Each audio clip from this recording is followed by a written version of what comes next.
Hello. Nancy, you've been getting ahead of the game quite a bit lately.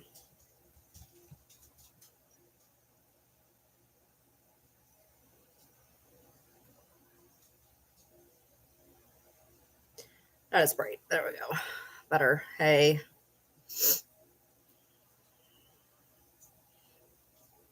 Apparently, there's a new season of The Challenge.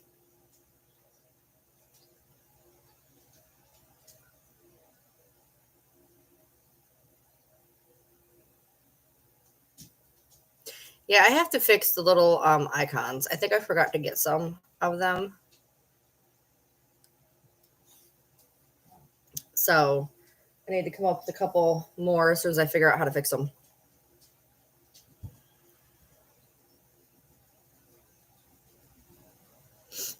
But yeah, I went to go look at. I just got home. I went to the gym and did everything, and then I grabbed some McDonald's on the way home. And I turned on the TV, and apparently there is a new season of the challenge I have not seen. So I was like, well, I'll go live for a short bit, and then I'll start watching it. He's got to get up at a. Actually, I think they're cool. I think they're cool. If you're looking for it to like make you lose weight, it's not really going to. It's for lymphatic drainage. You can like tone with it. It can like tighten. It's not so much like you're going to lose weight with it. You may lose a little. I'm not saying that, but it has a lot to do with like lymphatic drainage and toning. If you are interested in one, I can send you the one that I got. The one that I got is pretty good price. Very, very works really well. Not super big, but not tiny. It's got a remote and it doesn't break the bank. So if you're interested, I can send you the one that I got.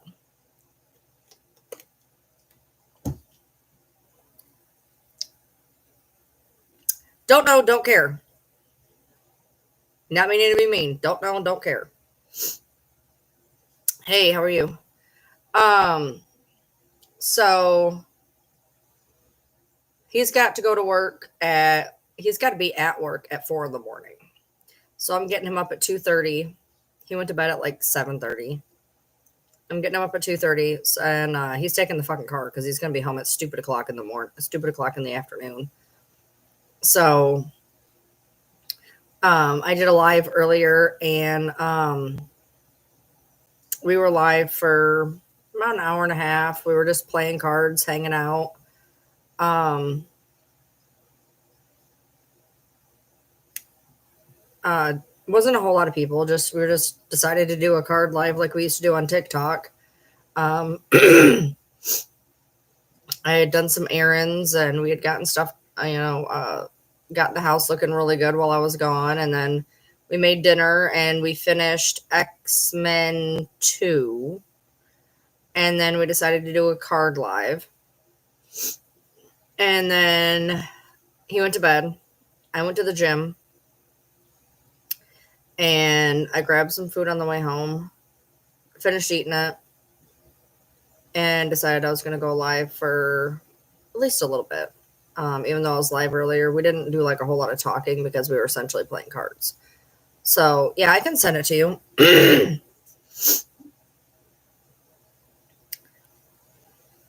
There's ones that have like nodes where the feet plate is. Not what I want. I do not want one with the nodes with the feet plate.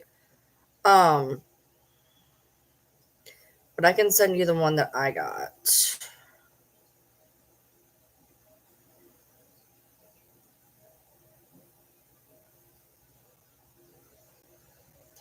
I got the flat base kind because they have them with like the nodes on them, and that would hurt my feet. So I'm good.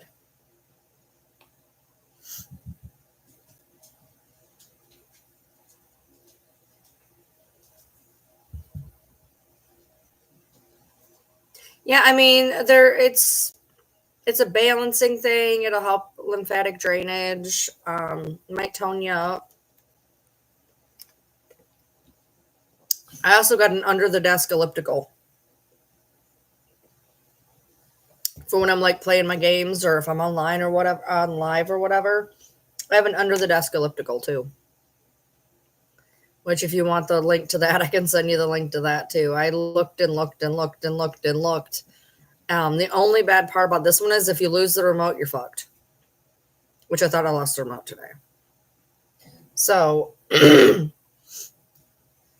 got the under the desk elliptical and the shake plate here, and then that's for days that like I can't make it to the gym or whatever. So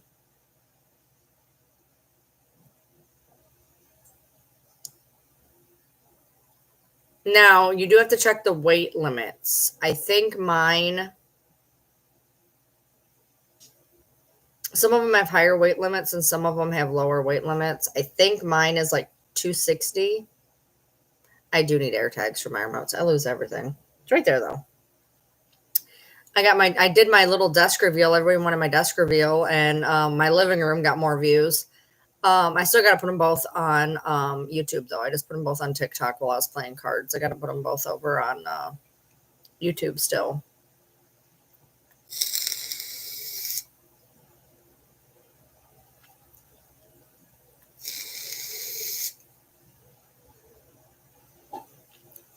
But I might go to bed at a fairly decent time tonight because he's going to be gone at like 3:30. Probably going to watch some challenge and um, just kind of chill out.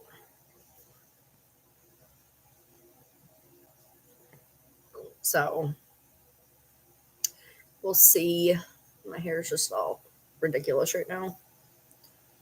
I did the hydro massage bed twice because I did the massage chair and then I normally go into tanning, but the bed that I wanted was busy. So I did the hydro massage and then I did the tanning and then I did the enhancement and then I did another hydro massage. They gave me the same bed. It was weird. But I used a tanning lotion today that smelled fucking amazing. Holy shit. It smelled so good. It was the best tanning smell that I've used so far. It smelled really good. It was white. It was weird. I don't know how effective it was, but it smelled really good.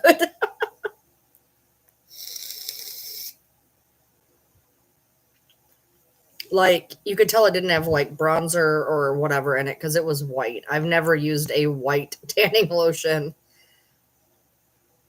but it smelled nice. I'm gonna look it up real quick.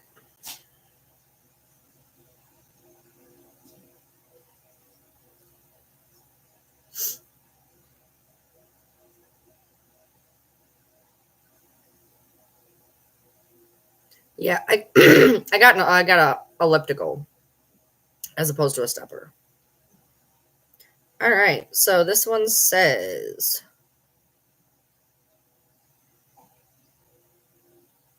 it's an intensifier, apparently.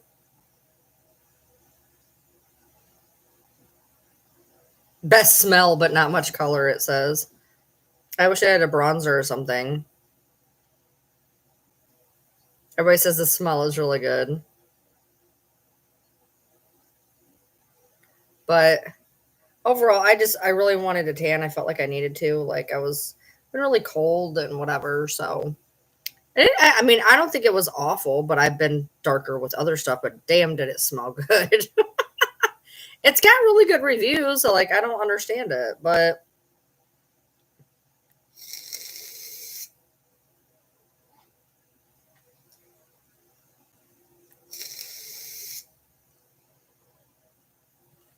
yeah, I haven't tanned in like 4 days, but I did today. I did the lay down bed, and it was making all sorts of noises, and I thought I was gonna die. Not even kidding. Then, not only is it making a noise above my head, which they warned me, like sometimes you can hear the bulbs pop. All of a sudden, from the left side of me, I just hear bang, and I was like, turns out that one of the bottles of bronzer I had in my bag fell out. It scared the bejeebus out of me, though. I didn't do the enhancement very long. I normally tell him to put it on for like 5 minutes, but he already said it, so I had to guess. I don't like doing it too long because then it just sucks the tan out, and then there's no point. So, but I felt better. I feel better when I do it. I don't know, I don't know, just makes me feel better. The color's a nice bonus, but it just makes me feel better. So I went up again today. Speaking of, while I'm sitting here, I'm going to do my log. I went up again today in a couple things. I'm up to 90 pounds on my ab crunch. I think it was 90. Which I started off at like 40. I think I started off at 40. Let's see. 77. Hold on. Ab crunch 70. 70. Where's the beginning? Yeah, I started off at 40. I'm at 90 now. So not bad. Hey. So I figure while I'm sitting here, I'll fill up my book. Today was the 7th. Sissy got on my damn nerves. I came home. I tried to get her out of here. She wouldn't come out. And then I sat down for 5 minutes and she was howling at the damn door. I'm like, are you kidding me right now? Like, yeah, I went up on, I finally went up on my leg extension. Finally. That's my knees. My busted ass fucking knees. I finally went up today, which is cool. I've went up on pretty much, there's nothing I haven't went up on. Just some I did a lot more.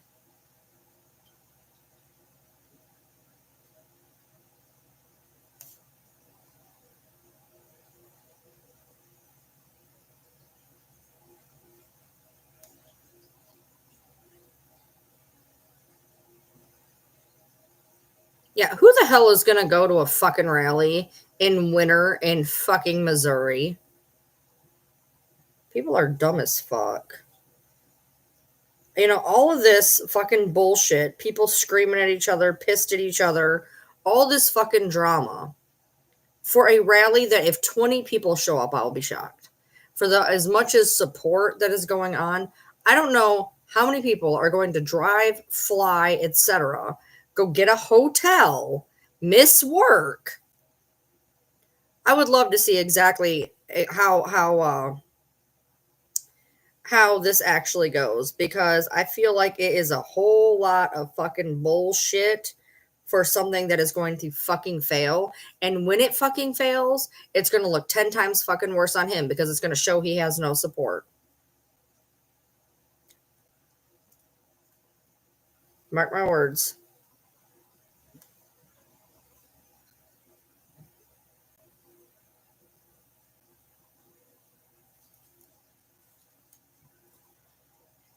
Mark my motherfucking words. It's going to have 10 people show up. It's going to look like shit. It's going to show he ain't got no goddamn support after everybody ran their damn mouths and nobody showed up. It's going to blow up in everybody's fucking face. Bet me. Fucking bet me. I'm going to call that shit out right now.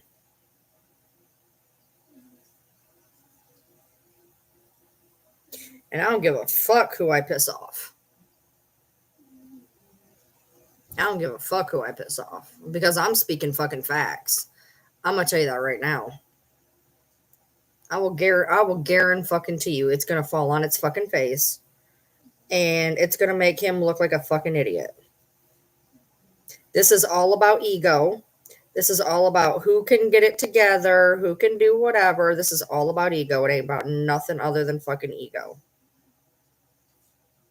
Because if anybody sat for 5 fucking seconds and actually thought about what they were doing, they would realize exactly how fucking stupid it is.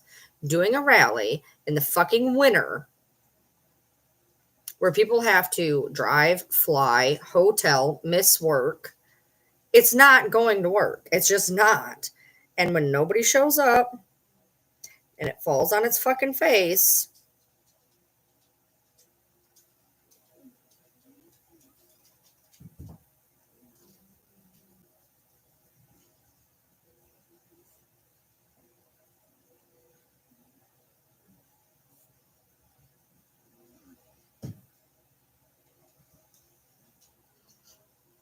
no, I think it's all about ego.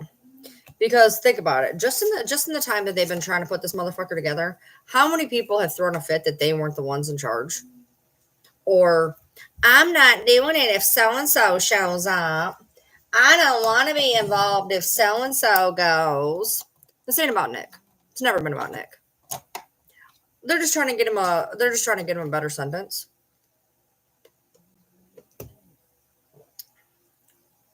It's dumb. I'll say it's dumb. I don't care who gets mad. I don't care who comes for me. I don't give a fuck. I don't. I feel like I should put a fucking video out about it too because fuck it, I don't care.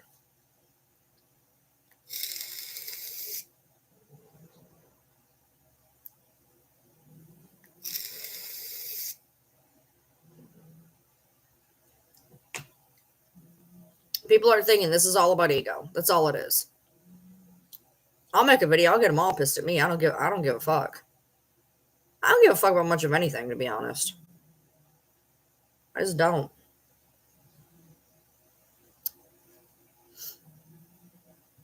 Well, NPG says he doesn't want it. However much you want to believe them for whatever they're doing, they say that he doesn't care.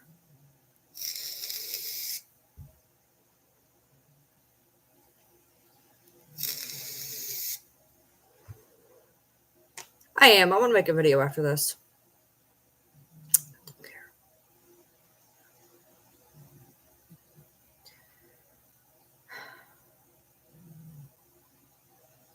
Can't believe it's already midnight. We had a pretty good day though. I mean, I went and got a lot of stuff done, and living room's looking great, and he got the porch cleaned off, and I don't care who I piss off. I don't care about much of anything. I just don't. And that site is completely shady. Completely shady.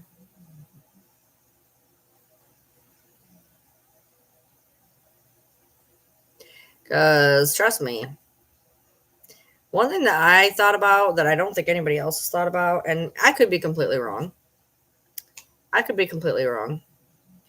But you want me to believe that there's been this video on Nick's phone that his phone hasn't, been used in 9 years.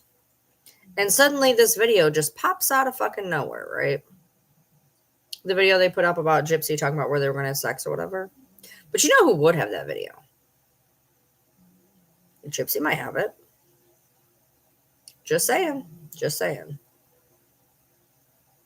Maybe Nick does have it. Maybe he does have it. I don't know. Maybe he does. I have no idea. But she could have it too.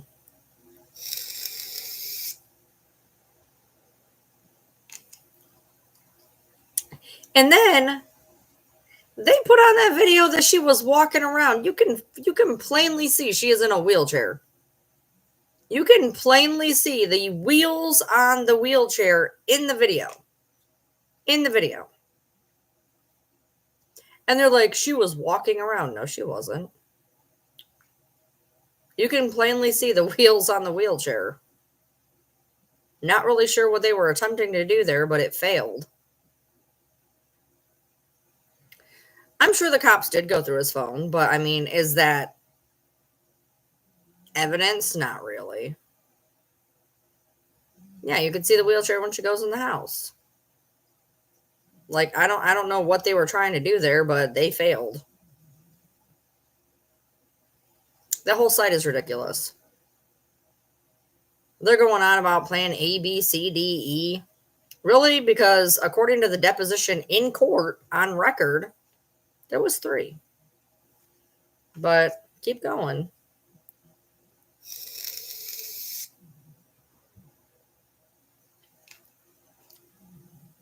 No, it was not messed up. It was tidy. When she goes in the house, it is not destroyed. Floor's clean. It's another weird thing. Now, me personally, this is just me. Me and Fancy have talked about it.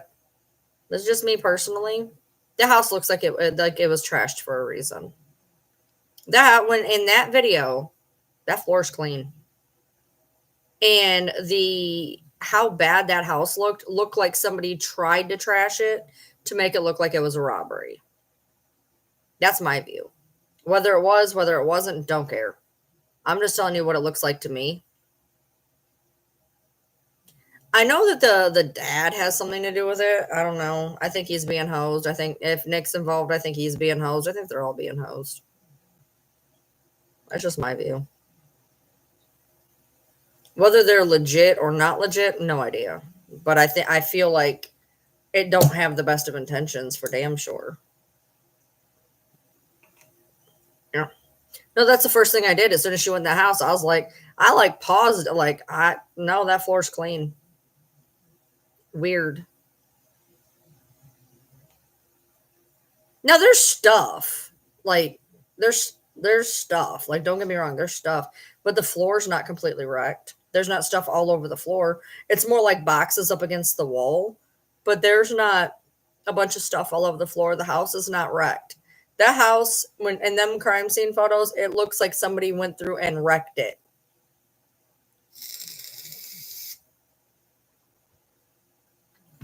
I don't care what anybody says. That's what it looks like. That's what it's always looked like to me. That they went through there and just tore the fucking place up. Whether they did, whether they didn't, no idea.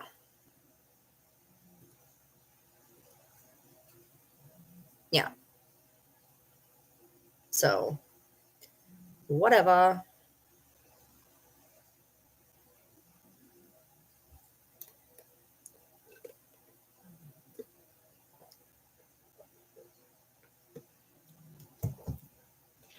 Yep. I'm going to make a video when I get off of here. I'm going to choose violence. I don't care. Ow.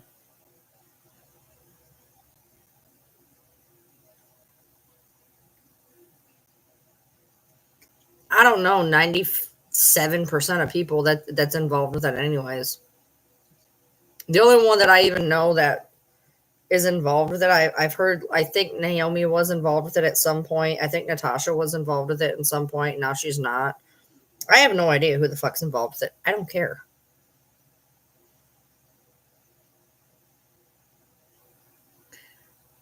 I don't know who any of them are. Be mad at me. I don't care.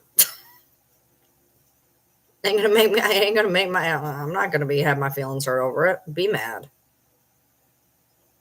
I'm gonna call a spade a spade. I don't.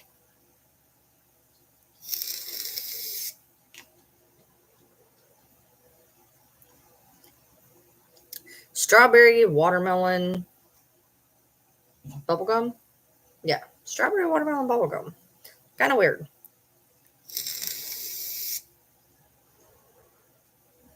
Me too. I've been getting these really weird tarot, communal tarots on my feed. They all keep saying the same thing. It's getting weird. Matter of fact, I showed you guys in the chat. It was really weird. I was scrolling and it was they were like, I had to make this video and they show the 10 of wands. And so I was watching it for a minute and I kept scrolling. Like 6 videos down.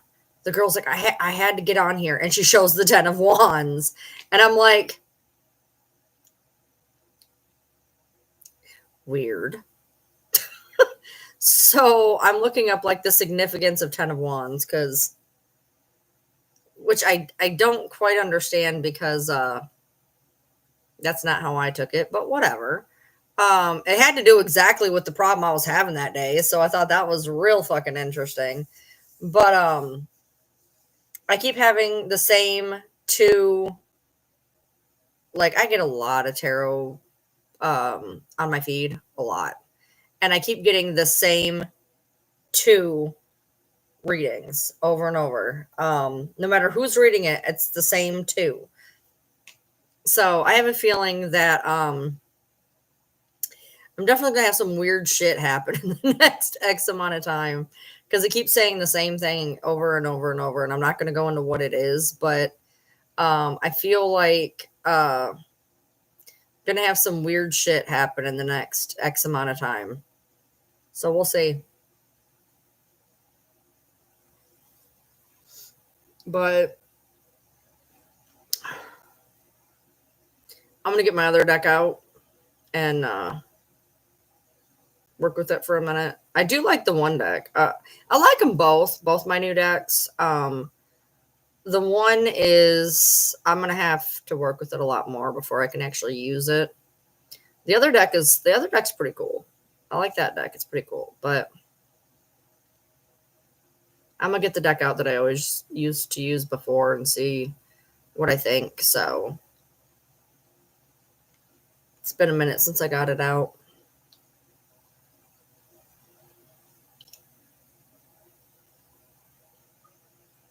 So I have to get him up in 2 hours. That's weird.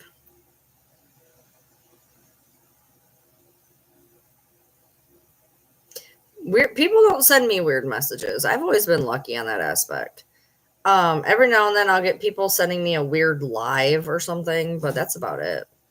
I don't have, people in my messenger being weird and shisty. Luckily.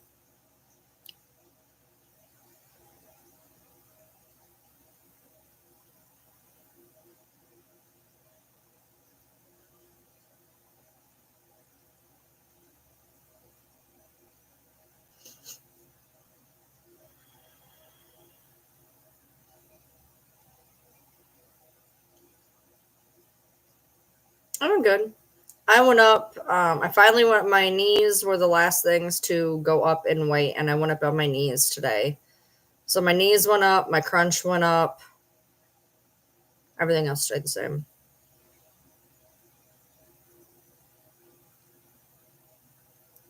My crunch is more than doubled, which is nice. I probably could have done more, to be honest.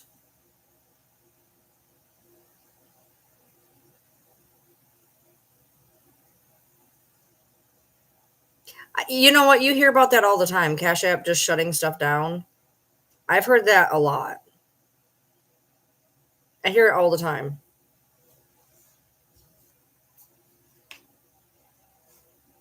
And it like does that every X amount of months. I hear about it. I don't know.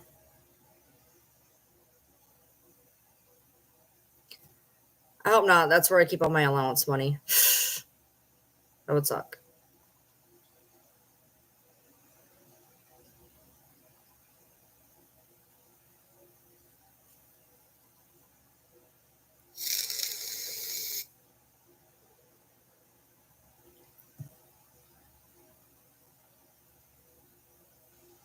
What game are you playing, Tara?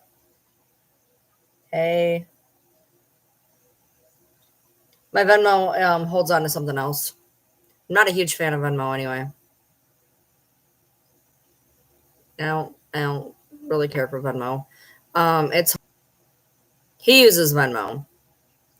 But have money on there that if I moved it off of there, I'm gonna pay like a $30 fee, and I ain't about to do that. Well, I mean, I could do the whole free transfer thing, I guess, but yeah, I prefer Cash App.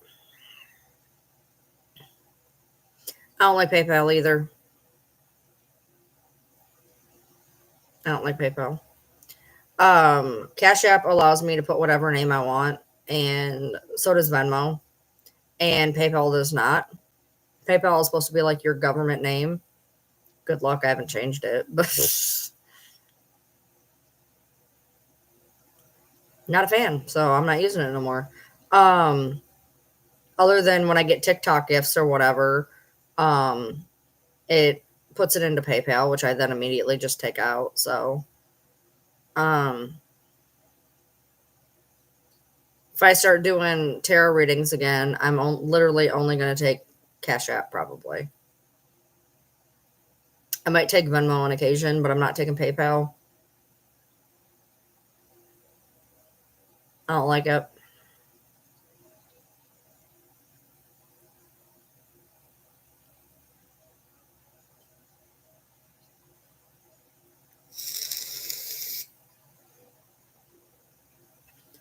Venmo gives me a headache because when I was, for a while, I was using Venmo as my everyday, and it gets pissy if you try to add money and then try to add money immediately after. Because, like, when I do the bills, I'll add like my allowance, and then like if he owes me money, then I'll add that. I like to have separate transactions. So like I'll put my allowance on there, and then I'll put like what he owed, like if he gives me some money or whatever for the fact that he borrowed a shit ton of money from me. I'll put my allowance, and then I'll put what he owes, and separate transactions so I can follow it. And Venmo does not want you to do that. Venmo does not want you to do that. I'll add money on Venmo, and then it's like, we cannot do that. We cannot do that. I'm like, cool. I don't need to use you anymore. You're annoying. I went through that for a couple of weeks, and I'm like, yeah, I'm not doing this.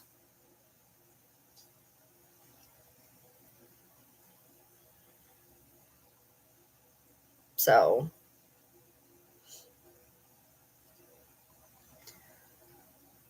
I got my desk all set up today, which is nice. It's all set up the way I want it. I got my shelves. I got the desk. It's not painted anymore. I got my mouse pad back on the desk, which I almost forgot to do. When I pulled it out, I swept and mopped under it really good.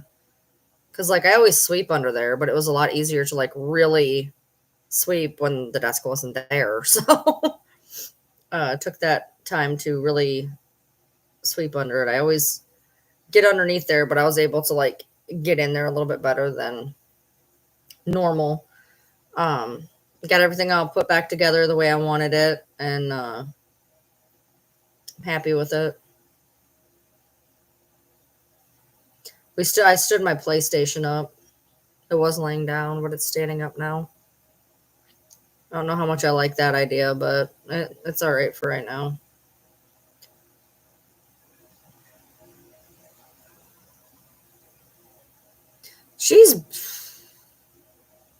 I came home. She was in the game room. And I'm like, all right, come on, let's go. Let's go out in the living room. And she looked at me, turned around, and walked right back and laid down in her bed. And I was like, all right, cool. I said, do not start barking as soon as I leave this room. I came out. I sat down on the couch. I had one of those McDonald's pumpkin cream pies. I got halfway through that. Halfway. So that's what, 2 minutes? Maybe? I'm like, oh my God, you have got to be kidding me. So I let her out. She runs back in. Or no, then she wouldn't come back in. And I'm like, oh my Lord. She has been, I don't know, man. The past like week, she has had an attitude problem from hell. She's passed out right now. Oh, well, she's laying down. Oh, no, no, no. That's Bronx. Oh, she's sleeping right now. She's sleeping. Yeah, they're good. They're good. They're good. Oh, no, she could hear me. Now, today, she was standing by the door, and I'm like, move, move, move. So I walked her behind her, and I took my, because I was trying to, like, move her, I took my shin, and I kind of booped her in the butt. And she was like, oh, my God. So she's got a little bit of selective hearing. I think sometimes, I don't know, I think things aren't computing well with her. Like, sometimes she'll just stare at you, and I'm like, come here. And she'll just stare. And I'm like, do you not hear me? Like, are you not computing? Like, I don't know. This has been going on for a little while now. Come here.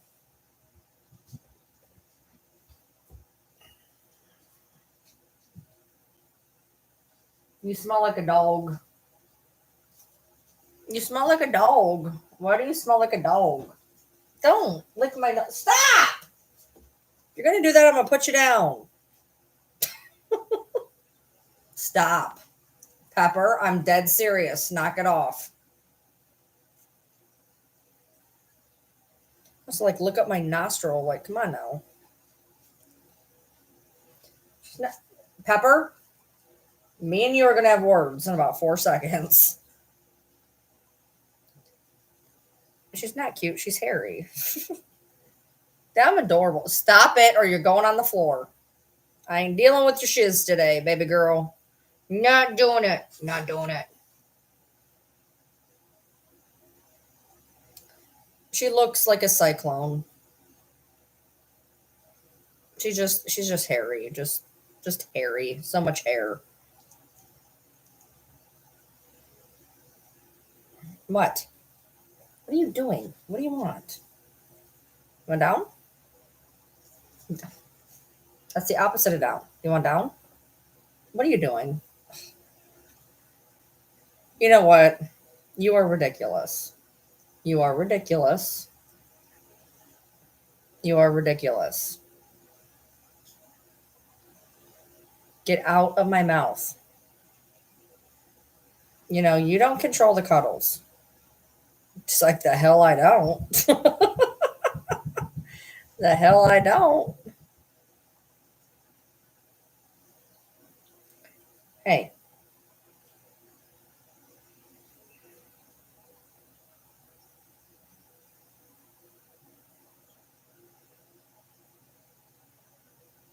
All right, I'm done.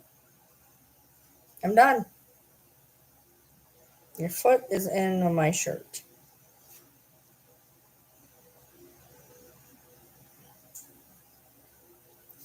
What? You are being absolutely impossible. You know that? You're being impossible. Hey. You're being impossible. Don't touch that. Hey. Miss Ma'am. Hey. What are you doing?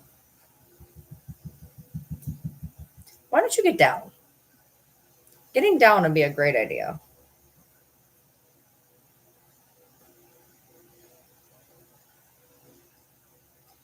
Get down.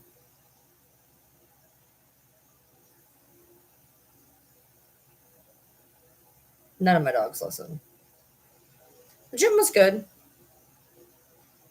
I went up in weights. I tanned. Life was good. I went on the hydro massage twice. It was out of order. It drove me crazy. I just didn't feel like sitting there. Get down. Get down. Hey. Get down. Get down.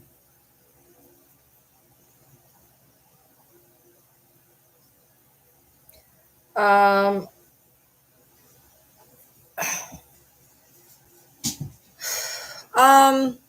so you can't do mobile lives. You have to have, it used to be 1,000 to go do mobile lives. But if you have a computer, you can what you do is you activate your live, and 24 hours later you can go live. You can go live pretty quick though. I think you can almost immediately go live. I think. But mobile lives, it was 1,000. It might be less than that now. The bad part about YouTube lives is you don't get as many people. You just don't. But the atmosphere isn't nearly as toxic as TikTok, so that's nice. TikTok, you'll get more views, but you'll also get more trolls. You'll get more just garbage in your lives, whereas YouTube is a lot more chill and laid back, and so yeah, it's more when the views or followers or subscribers are important, is more for monetization value, which as long as you have 4,000 watch hours and 1,000, you can do your ads. I think it's 4,000 watch hours and 500 you can activate like super chats and stuff. What is YouTube Live? What we're on right now, honey? Yeah. Just when you try to do it, you'll hit the live button or whatever, and it'll say you can go live in like 24 hours. Yeah, YouTube's a lot easier because the chat doesn't go as quick. And one thing that's really good about YouTube is you can have an option to save your lives chat too. I put it on chat replay so that people can see the chat while they're watching.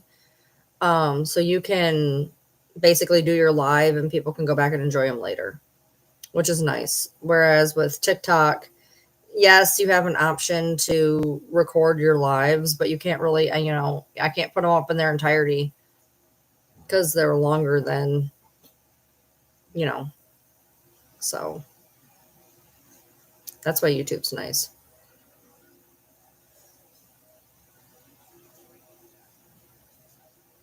So, yeah, I think I'm definitely going to go to bed earlier than normal tonight. I got good sleep last night. I slept from like 5 to 12. So, not bad. I got good sleep. I slept pretty dead too.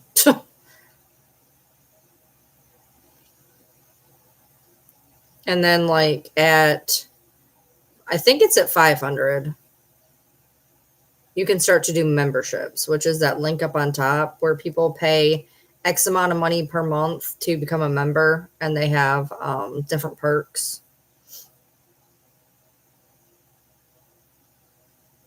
Um, yeah, advertising YouTube sucks. Not gonna lie, it does. Yeah, a lot of people, when you go live on a weird schedule, again, that's why I'm glad that my lives are on replay because I have people from all over the place. Like when I'm late like this, I get a lot of my Australians. And then if I go early, I get a lot of Americans. So I like having that option of people can go back and replay them because then they can watch it on their time as opposed to my time. So yeah, the trolls and stuff on TikTok are ridiculous. And then you have to put in ban words or you end up getting weird people in your lives. Like I'll have the, Trump 2024. That's banned in I have that on the ban filter. I don't want to see that. So you have to put in bad words. And then God forbid you get a troll that likes you a little too much. Lord knows I've had enough of those over 3 years. You get trolls who just like stan you and it's like, oh my lord, go away. And what's really frustrating is when you get a troll and you block them, you set a boundary and you're like, you know what, I don't want you in my space, I'm going to remove you from my space, and then they just make another fucking name and it's like, do you not understand the concept of the word no? Like,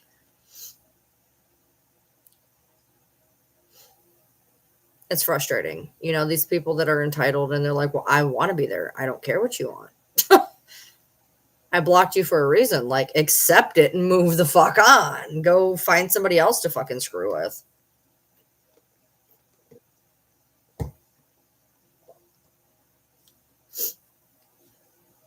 Yeah, I'm gonna be on here for a little bit longer and then get him up, watch an episode or two of the challenge, pass out. Natty, natty, natty.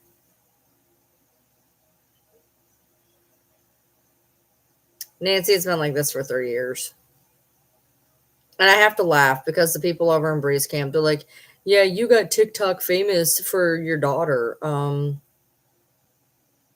That happened 2 years after I got on TikTok. I'd already had 100,000 an account. I'd already had a 30,000 account that I lost. And before that ever happened. So I had to laugh when I saw that. It's like, no. Did the whole situation with my kid technically bring me more followers? Yeah, it did. But I had a shit ton of followers before that shit happened.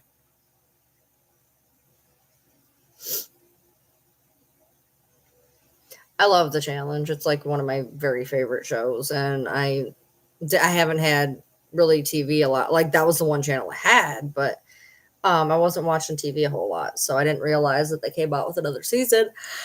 But I like watching stuff when all of the episodes are on there because then I can just binge it. I'm not really an episode a week kind of girl.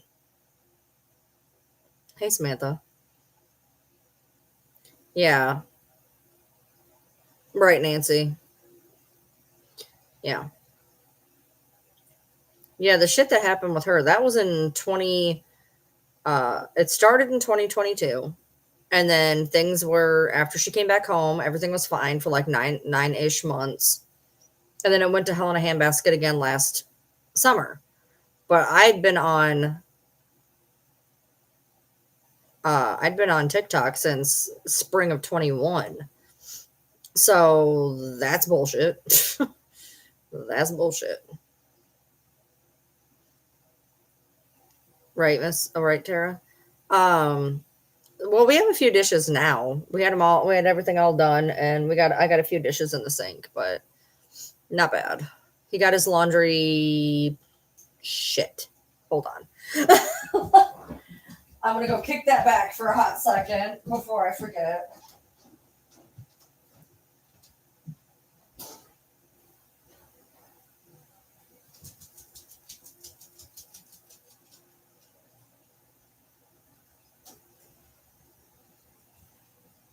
Come on, Brunksy. Brunksy dinosaur. Brunksy dinosaur. Brunksy. Come on, Brunksy.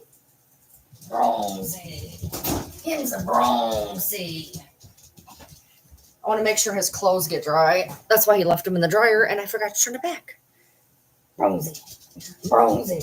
Bronsy. Bronsy. Come here. Come here. Stop dancing. Ugh. Oh, shut up. Dancing, dancing, dancing. You want up here, and then I go to pick you up, and you're like, ah!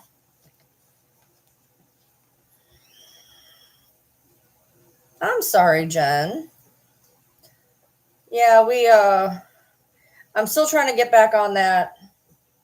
Trying to get back on that. Hopefully, I'm actually going to try to do it tomorrow, to be honest, because I've thought about it and I'm like, I haven't done it in a hot minute. I'm going to try somehow. The problem is that how he's getting home, sir, how he's getting home now is kind of fucking with my schedule, if you guys haven't noticed. I had this whole schedule and everything was good, and then he's getting home at weird times, and of course I want to spend time with him, so it's kind of like it's fucking with my live schedule, essentially. But you can always reach out to me. I can always, help you out. I appreciate you, Nailed. Um, yeah, I mean, I've been on here since my mom's birthday of 21. And yeah, shit went to hell in a handbasket in 22. Uh, Summer of 22. So I'd already been on a year. We already had an account that had 100 and some thousand. I had one that had 30,000. And then shit went to hell in a handbasket. Lost that account. And then she came home. Everything was fine. Went to hell in a handbasket again last summer.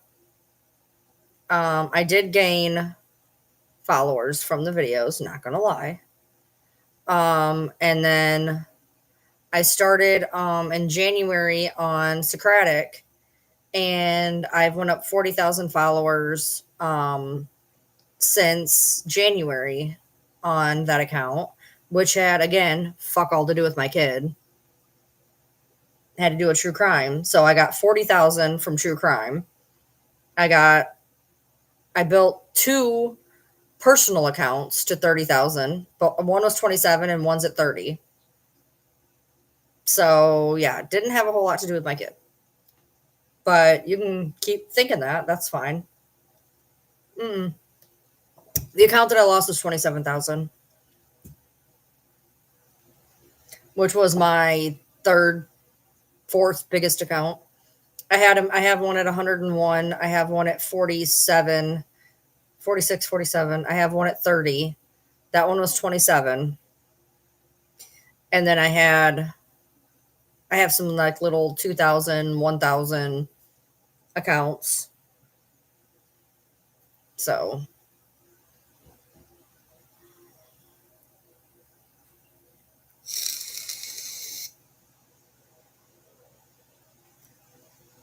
ain't gonna matter come January. TikTok's gonna be gone.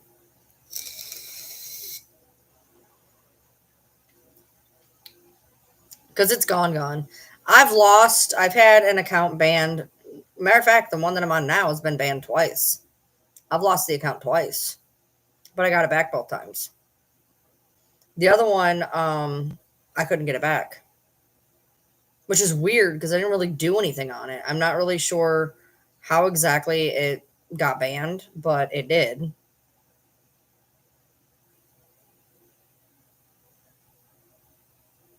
So, but if everything goes the way it is, unless they win the lawsuits, which they ain't going to, TikTok's gonna be gone in January anyway. We got 2-3 more months of it.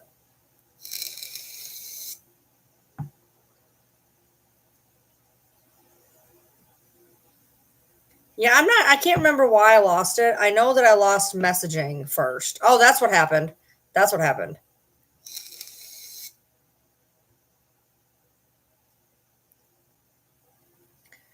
Oh yeah, you must be in Florida. You must be in Florida. Thanks, Tara. So what happened was on that account was me and this idiot, this troll who's still around. This troll that is still around after 3 years. They just surfaced again a couple weeks ago, like a week or two ago.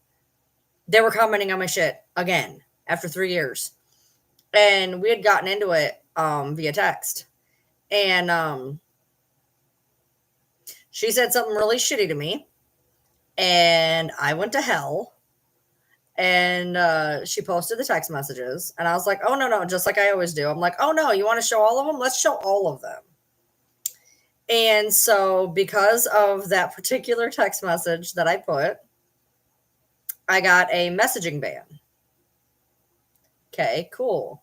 So I had a messaging ban, whatever. I have other accounts. I don't give a shit. They gave it back to me.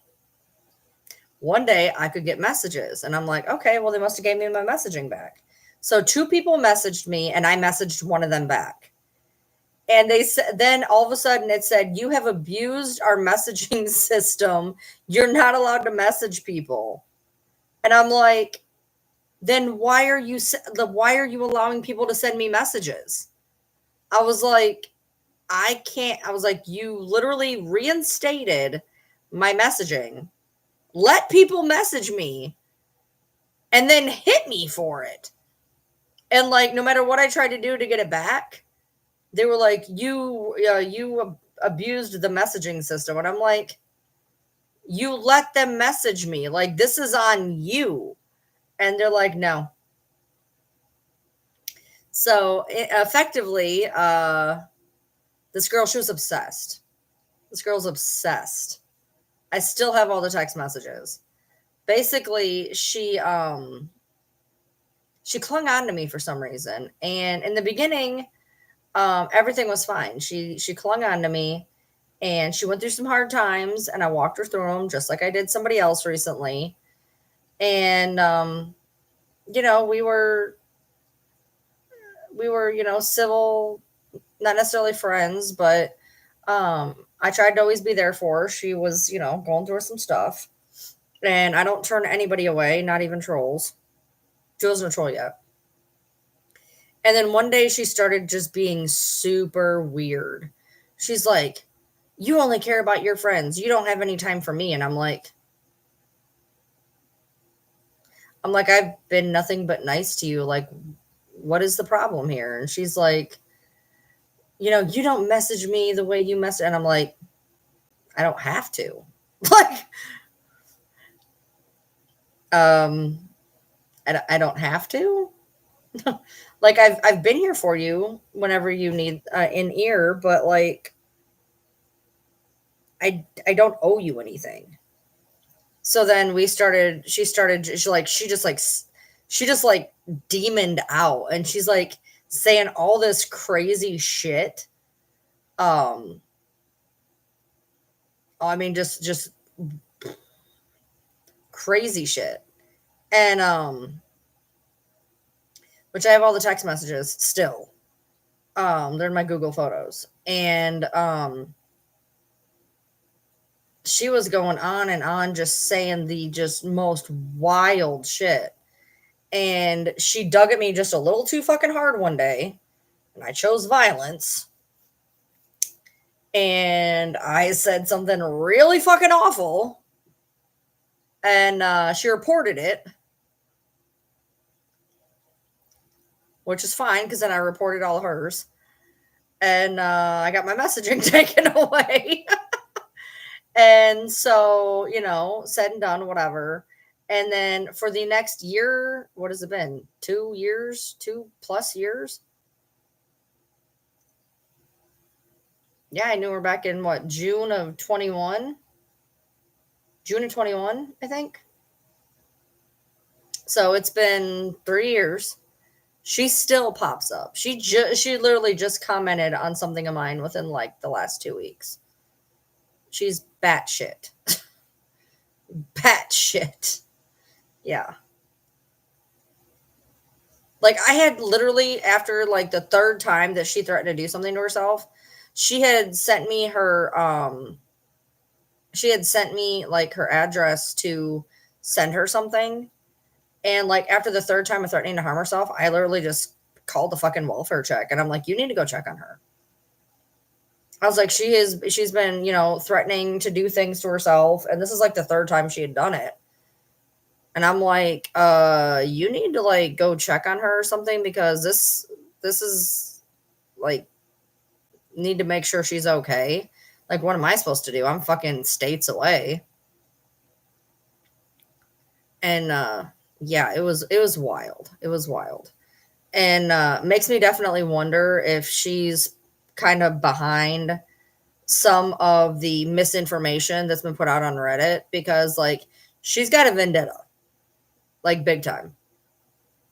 And like I made a post X amount ago. I'm sure it's probably still on one of my pages.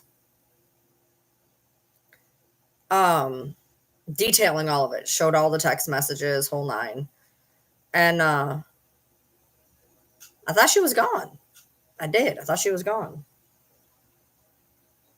Whoa! No, ma'am. No, ma'am. Oh my God. Jesus Christ. Hopefully she's good. Well, how the hell did you get a hold of that?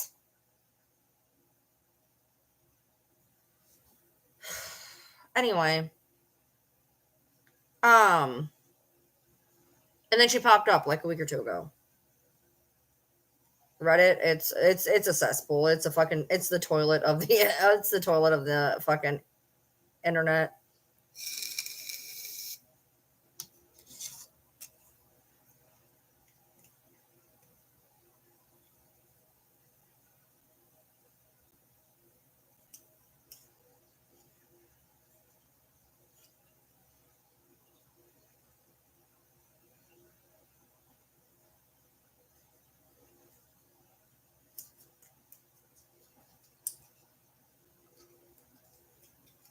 Right. Everything should be fine. Yeah, no, Reddit is where trolls go to beat off in a circle jerk and just compare notes about how much they hate you and to spread all sorts of misinformation. I was shocked how much information I learned about myself on that site from people who knew half of things and then just went crazy off in another direction with whatever other half they wanted to make up.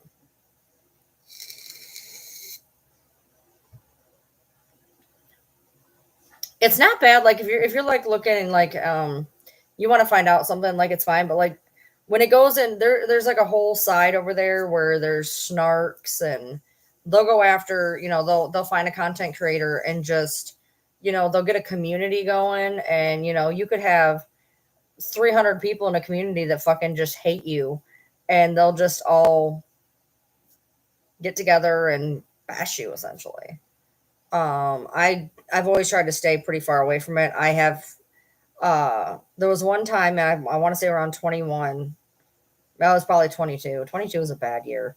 I got on there. I made an account. To reply to this one fucking person. It was the person who had ran. It was the person who had started my first snark, and they irritated the shit out of me so bad. I actually made an account, and I commented back and forth with them a few times. I basically went on there, made the account, said what I had to say, and left. I don't even know if they were fucking replied. And then after that, I was just like, yeah, I'm good. And I never commented on anything after that. And then people will send me, like, not anymore. But people would send me screenshots of people saying the most outlandish, insane shit. And so I would know about it. And there was maybe 2 or 3 occasions this year that I actually went and looked myself. I just got on the site. I didn't think I had a username at that point. Just basically knew where to Google to find the area, and looked at it a little bit, and I was like, yeah, peace out, I'm good. Um, I'm still written about on there, I'm sure, but people haven't sent me shit in a while. And there's a saying that people's opinion of you isn't your business. So my thing is, if I keep them out of my lives, I mean, I'm sure there's some here right now, but if I keep at least them from talking in my lives, um, I have some semblance over what goes into my space. And I don't allow the disrespect in my space. If they want to go do whatever they're doing on some other site, go do it, I guess. I don't know what to tell you. I can't control people. So, um go do it there. I don't need to know about it. I don't care about it.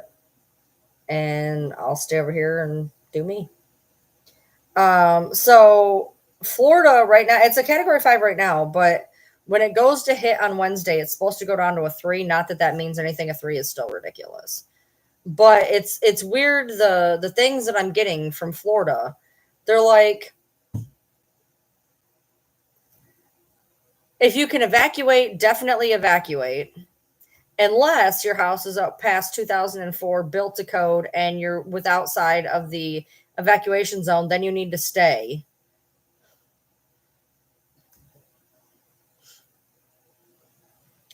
And so I don't know. And then they're saying, well, it's either going to miss it to a point where it's not going to be a big deal at all, or it's going to fucking decimate Florida. They're like not giving any middle ground. It's either it's going to miss it or it's going to destroy it, and that has to be terrifying for the people that live there.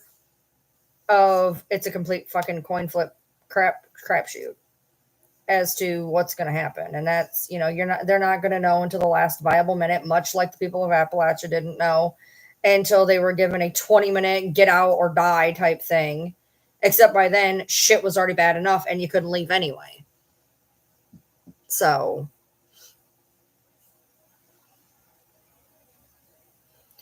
people didn't understand. Unless you live in Appalachia, you're not going to understand. You're just not. Water is not supposed to go up a mountain. And if you live high in a mountain, you think you're okay from flooding. So, I don't think people really understand how it works. I don't live by any body of water. The closest body of water to me is like 10 miles away from me. So I don't live by water. There's water to the west of me, I don't know, 20, 30 miles. And then there's water to the south of me, probably 10 or 15 miles. I don't have water by me, but they had, like Pigeon River and stuff by them. And it just went to hell in a handbasket, and it went quick. So you messaged me on TikTok? Me? Okay.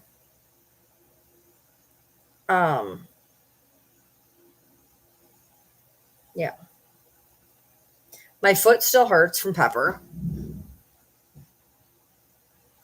last night she got me pretty good. She was kicking off the couch and she tore me up pretty good. This does not feel pleasant at all, and it's right on the bendy part of my ankle. So this, like when I was at the gym, my shoes rubbing on it real bad, so that sucked. It itches because it's trying to heal or whatever, so it itches, and then it's getting rubbed on by my shoe, so then it hurts.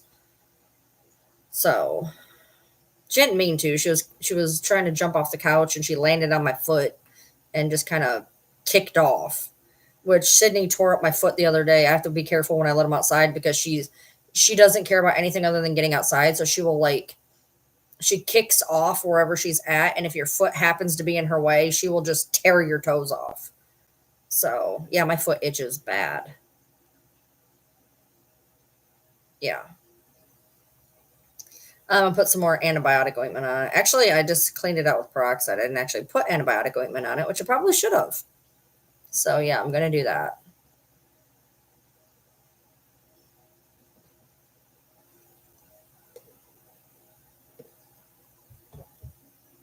Maybe that'll help. Yeah. But Florida is better equipped because they know to build their shit for hurricanes. Appalachia, a lot of our houses are put together with duct tape. I'm not even meaning that mean, like for real. Like I said, I live by some of the poorest places in the whole fucking United States. And some of these houses are not even some of these houses are literally just falling apart entirely. Like, to put this in perspective,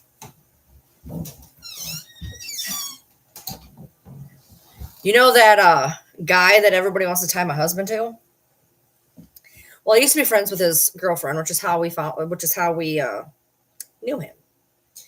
And she owned a trailer on a little plot of land.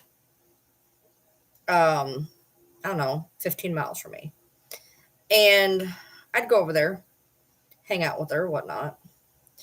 And across the street from her was a trailer on a dumpy little piece of land, tiny little piece of land, like enough to put the fucking trailer on.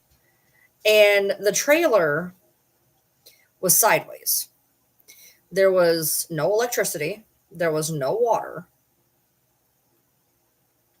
It was a sideways trailer on land. And if I remember correctly, it didn't even have all of its windows. And there was a guy living in it. If that tells you anything. There was a guy living in it. The trailer was tilted on its side. No electricity, no water, no windows. And he was living in it. That's the type shit that Kentucky has. I love Cabin in the Woods. I love Cabin in the Woods. I just put the antibacterial on my foot. Yeah, you can do anything in Kentucky you want to do. When I tell people it's the Wild West down here, people do not begin to understand like what I mean. There is people that instead of getting houses, land is fairly cheap down here. So they'll buy like a tiny little piece of land and they'll put a tent on it. Or they'll get a super tiny little pull behind and they'll live in it on land. You can do whatever you want down here. And that's why people don't understand that, like, if a crazy storm comes through and you're living in a tent, you're going to die.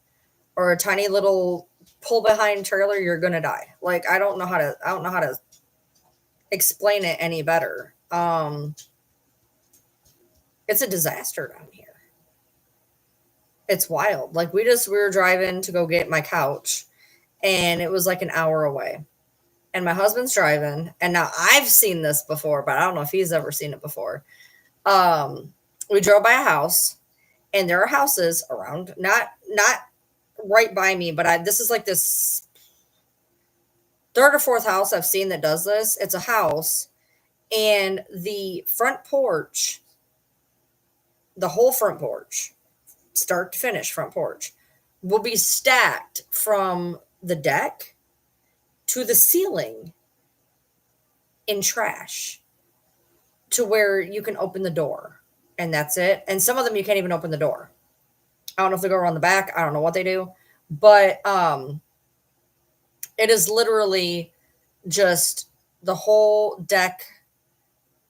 It's always they'll always have like a cover and then like the pillars and then the deck, and they will fill it the 8-10 feet by 4 feet in packed in garbage. And you don't get citations for that down here. You can do whatever you want to do, especially if you live in unrestricted. Like I live in unrestricted. I don't have to mow my lawn, which is good because my lawnmower is always broke. I can have goats. I can have pigs. I had a couch on my front yard for 6 months because the dump during COVID, we had a whole trailer of shit ready to go to the dump. COVID hit and they shut our dump down. So I had a trailer with a couch and a water heater and whatever out of my fucking lawn for 6 months. They don't care. It is the wild fucking West down here. I'm not even kidding. It is bizarre. I've always told people like you need a DVD to move to Kentucky. Like moving from where I lived to here is wild. You know, I used to live in a place, as funny as it sounds, I lived in a modular park,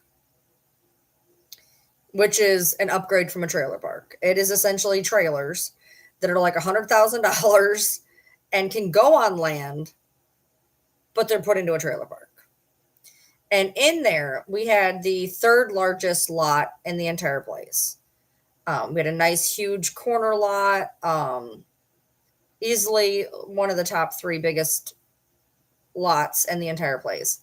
And you had to keep your lawn a certain level, and you weren't allowed to do A, B, C, D, and E. It was like a, not even kidding. It was like a trailer park with an HOA.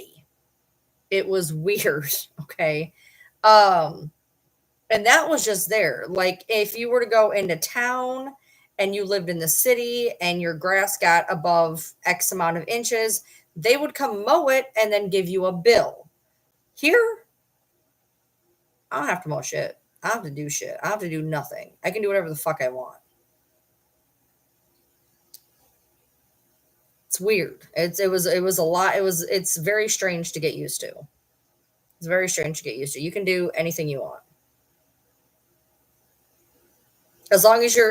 Like when I sit out on my deck, now I live close to the city, outside of the city. And when I sit out on my deck at any given time, especially in the morning, I can hear gunshots like all the time, which was really weird because I moved from Metro Detroit where I didn't hear gunshots, weirdly, to Kentucky where I hear gunshots all the time. All the time. I'll just sit on my deck and you hear pow, pow, pow, pow, pow, pow, pow. Because you can do whatever you want down here. So people will make shooting ranges out of their yards. And so I know that there's a guy up X amount that direction, and he likes to shoot his guns on his property because I hear it all the time. There is right there is a guy who has about 15 hounds of some kind. There's about 15 hounds, beagles. I'm not really sure what they are, but whatever they are very loud and they howl. And so like at any given point, you could like open your door at like 3:00 in the morning and you start constantly because he has like 15 howly dogs. My neighbors behind me have cows. The one across the street had a horse. My neighbor's like, you needed to live in the holler. I'm like, I would never make it in the holler. But legally, I am allowed to do whatever the fuck I want here. I live basically, it's weird because I live the streets over here, boom, boom. They are a little bit more like a neighborhood. Not like their houses. They don't have really big yards. And then there's mine, which this was a big plot of land. It was one big plot of land. And then when they sold it, they did 1/3 to her And then the 2/3 are mine. And you can just do whatever you want.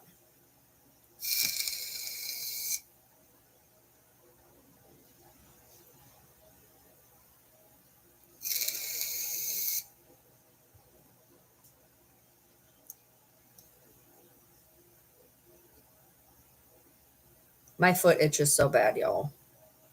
I put that antibacterial on it. It's not like red, it's like not infected or anything. But it's super fucking itchy. Holy shit. Super itchy. But I just like put antibacterial all over it, so hopefully it'll be good tomorrow. My property tax is fucking stupid. It's fucking stupid. So this guy, the guy who came to mow my lawn, I asked him how much he thought my property tax was. He's like 5,000. I was like 10% of that. Now, to be fair, I get a partial exemption. I get a partial exemption. I only have to pay on like 60% of my land because I get an exemption. But even then, my property taxes are fucking stupid. Mm-mm. No, because my land didn't cost much. My whole fucking property didn't cost much. If this oh my god, my foot. This same shit in Michigan would have cost me double and then another quarter. I got this for under half the price I would have paid for it in Michigan.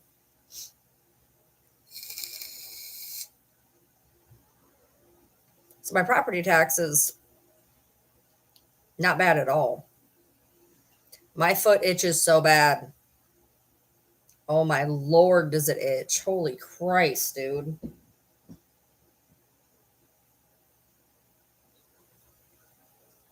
Pepper, next time you do this to me, I'm gonna rip your nails off. Oh my god. It itches. There's a spot down at the very, very, very, very, very end of my property, next to the shed that we have down there that we just shove shit in. At the one end of my property, I'm not even kidding. We just have a bunch of crap dumped down there because we were going to take it to the dump, but we never did. And now there's too much. So, like 2 years ago, we paid a guy to basically come haul a bunch of shit off of our property.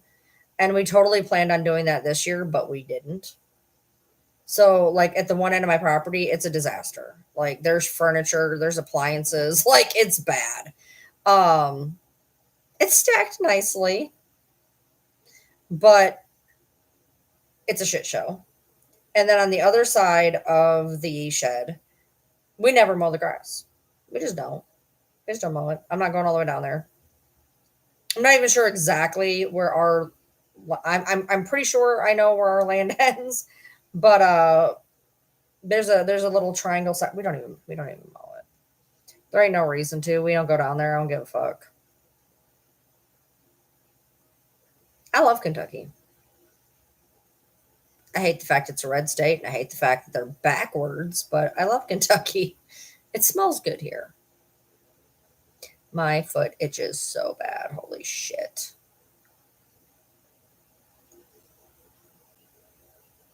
I literally just want to claw my whole foot off. It itches so bad. Putting the antibacterial cream on it, I think was worse. I think it made it worse. I like now it itches like really bad.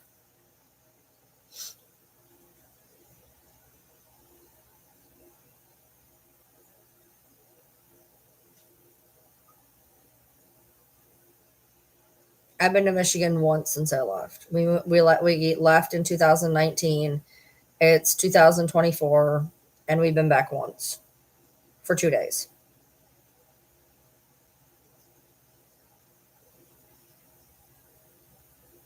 We were supposed to go twice this year. Last year, we were supposed to go twice. The first time, my septic tank, um, basically ruptured. And then the second time, after that happened, the second time we were supposed to go, a pipe burst in my kitchen. So we didn't go then either.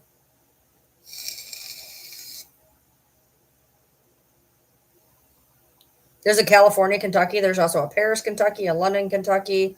Uh, there's a lot of weird places here. California, Kentucky. I've never heard of it.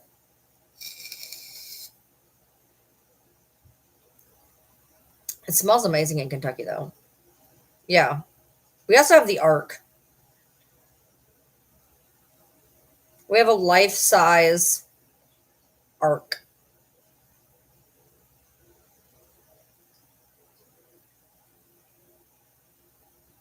It's like a weird little attraction.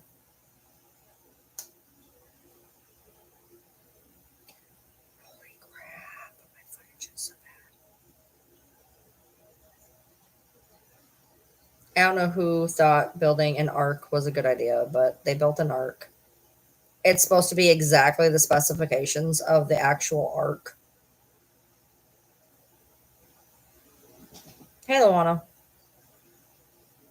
My foot itches so bad. Oh my god, I cannot deal with this. I'm about to claw my whole fucking foot off.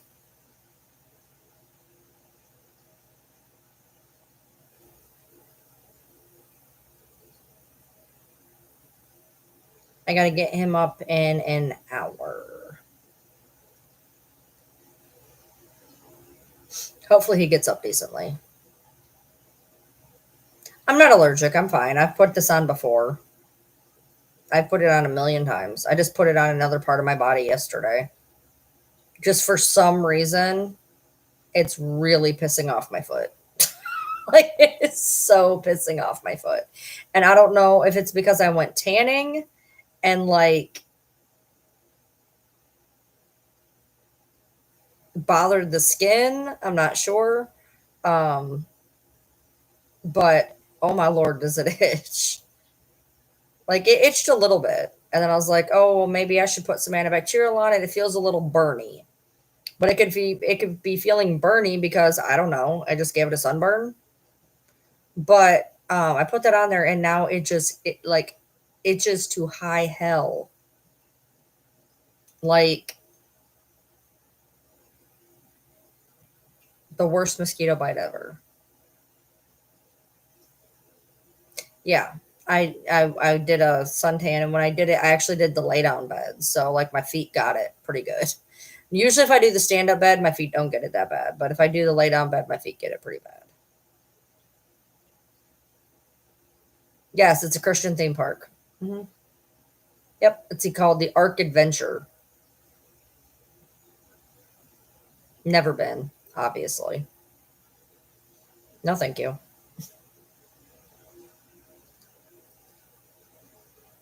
I'm pretty sure it would be really great me showing up in my witch mobile.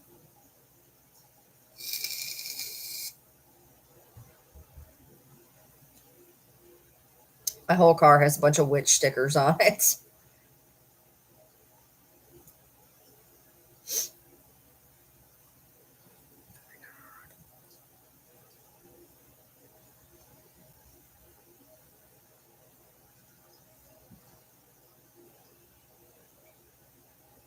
Pepper, I swear to God, dude, you just mauled the shit out of my foot.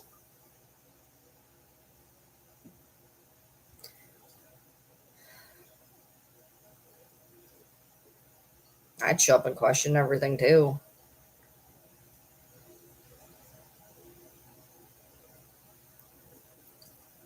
But every 3 years they say they found the ark. Yeah. But every 3 years.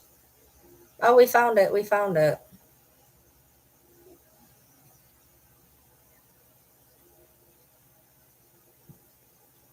Oh, that was bad.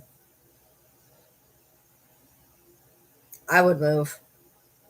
We were offered a chance. So basically, when we lived in Michigan, we were going through the adoption, and they offered us to pay for us to move to South Carolina. And we couldn't because we were in the middle of the adoption. And then we adopted her, and my mom passed pretty quickly after that. Not even 6 months. Or was it 6 months? I don't even think it was 6 months. And so we asked if we could still be relocated, and they said that They couldn't pay for us to relocate, but we could borrow a semi truck, which saved us a shit ton of money.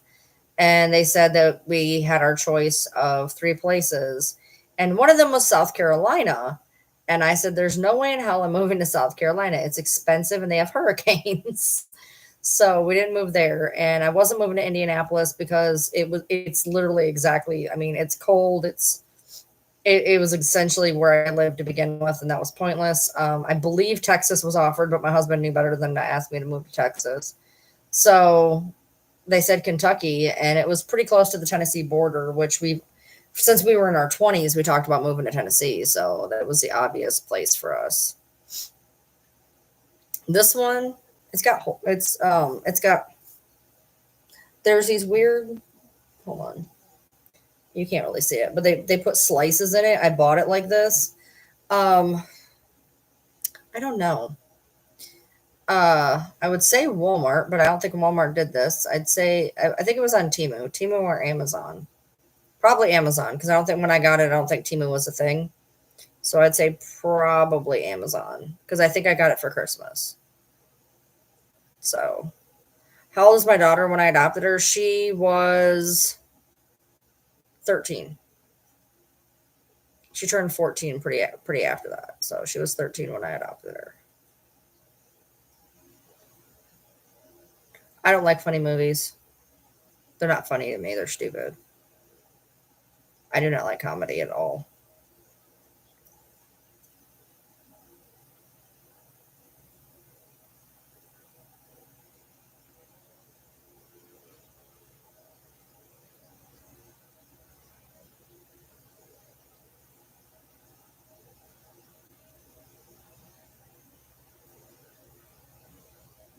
My type of comedy is very, very, very dark.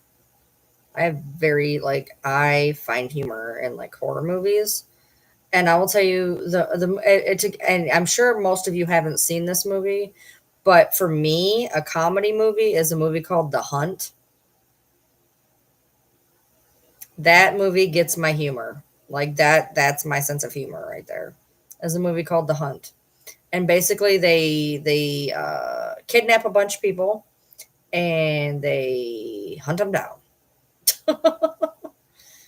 Yeah, she was the only child I adopted. I had a foster son.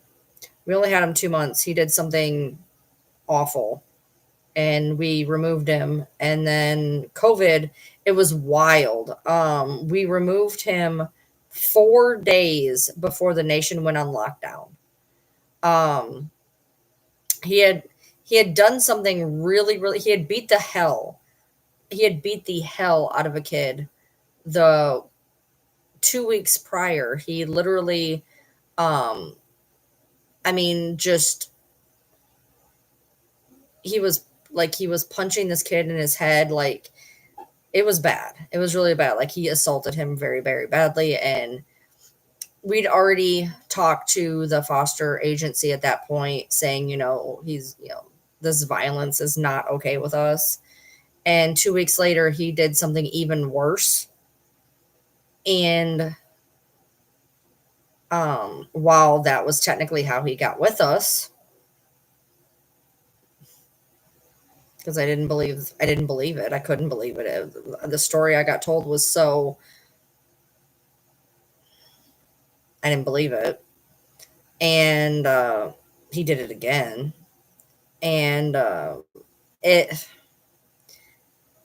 Ember was not comfortable with him living here anymore, and she asked me to remove him. And so I did. And it was 4 days before the nation went on lockdown. And then for the next X amount of time, she blamed me for removing him from the house. And I'm like, you literally asked me to. Like, you literally asked me to. But okay. So we removed him 4 days before the nation went on lockdown. And during COVID, we would not allow like anybody in the house. Like her baby daddy was allowed to come to the house. And we were really, really sketchy about that. And then like his mom came, I think 2 or 3 times, and we made her quarantine before she came. And then come later in that year, we were getting ready to renew our license. And I said, no, what? Because at that point, COVID still wasn't over. And what we went through with him was just. And so when we went to, they gave us the option, do you want to renew? And we said, no, we want to close it. So we closed it.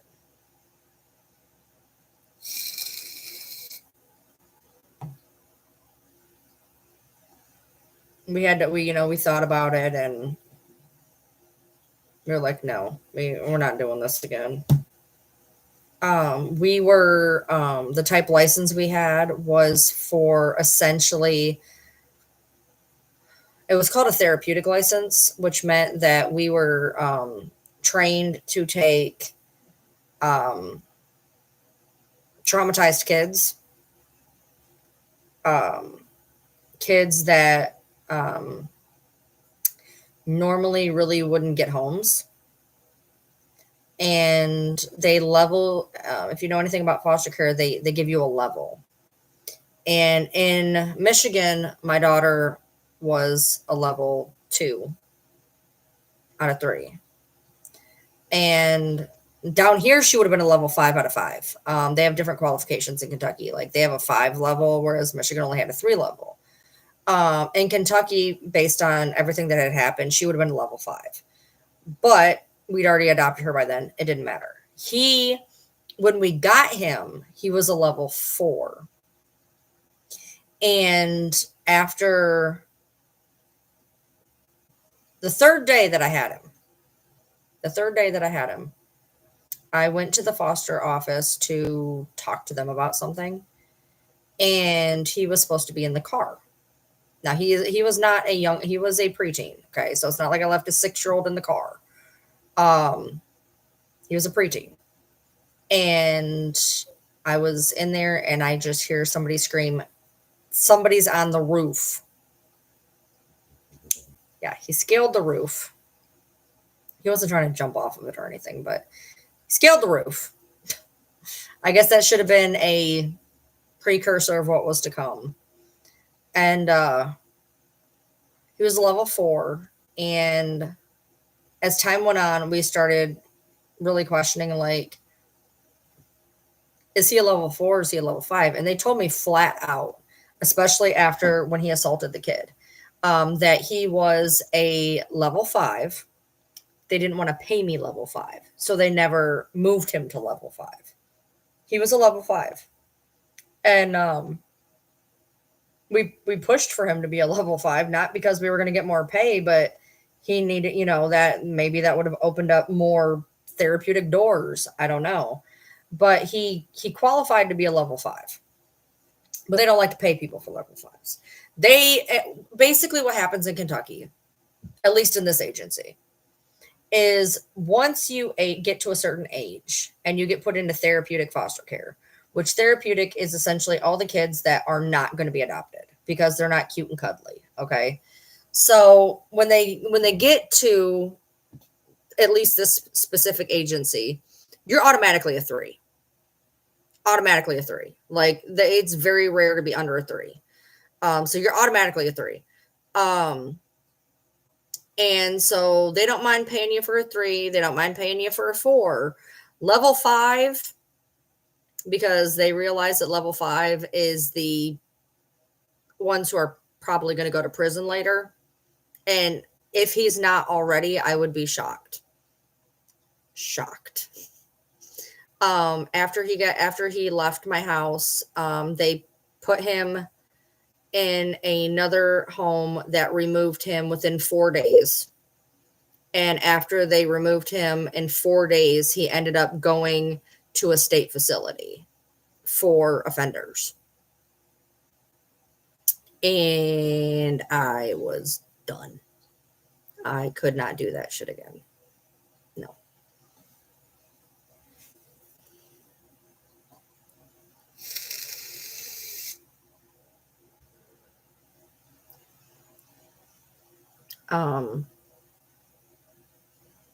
There's not a lot of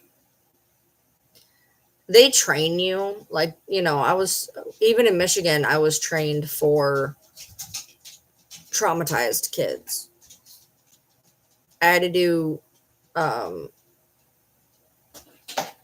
a lot of hours to learn stuff and whatnot. What is she doing? And then down here, I had to go through it all again because I was up in Michigan, and as soon as we got Ember, we closed our license. We were never meant to be foster. We never fostered in Michigan. Michigan does where you basically have to become a foster parent in order to do TPR adoption. So the minute that we adopted her, we closed it. We never set out to do foster care. And when we moved down to Kentucky, we were going to do the same thing, but it's a little different down here. So we actually had thought about adopting him. He seemed to be a pretty good kid, with some exclusions. And, but after he went through the honeymoon stage, which is what they call it the honeymoon stage. It lasts up to 3 months where the kid will essentially be an angel. They don't want to get in trouble. And they'll be on their best behavior, and then the honeymoon phase wears off. And it escalated quickly, and the things that he did, both things that he did 2 weeks apart, would have gotten lengthy jail stays. So I just, you know, it was COVID. I was done. I was still scared to let anybody come in the house. We were getting calls after we had him removed. We were getting calls. Can you take this kid? Can you take that kid? And I'm like, no, it's COVID. I'm not bringing any kids in this house. Nope. And then it got to the point where, you know, are you going to renew? Are you not going to renew? And I was like, nope, it's closed. I'm done. I'm good. I'm out. I'm never doing this again. I'm good.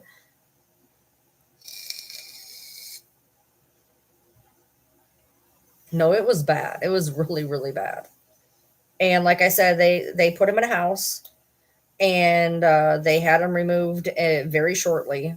It was in like, I want to say between 4 days and 2 weeks. I can't remember because Ember's baby daddy was the same thing. They removed him from his foster house. They bounced him to one house. They threw him out. Bounced him to another house. They threw him out. I mean, his whole story is not mine to tell, but there was a bunch of stuff that happened with him. So sometimes in my brain they kind of cross.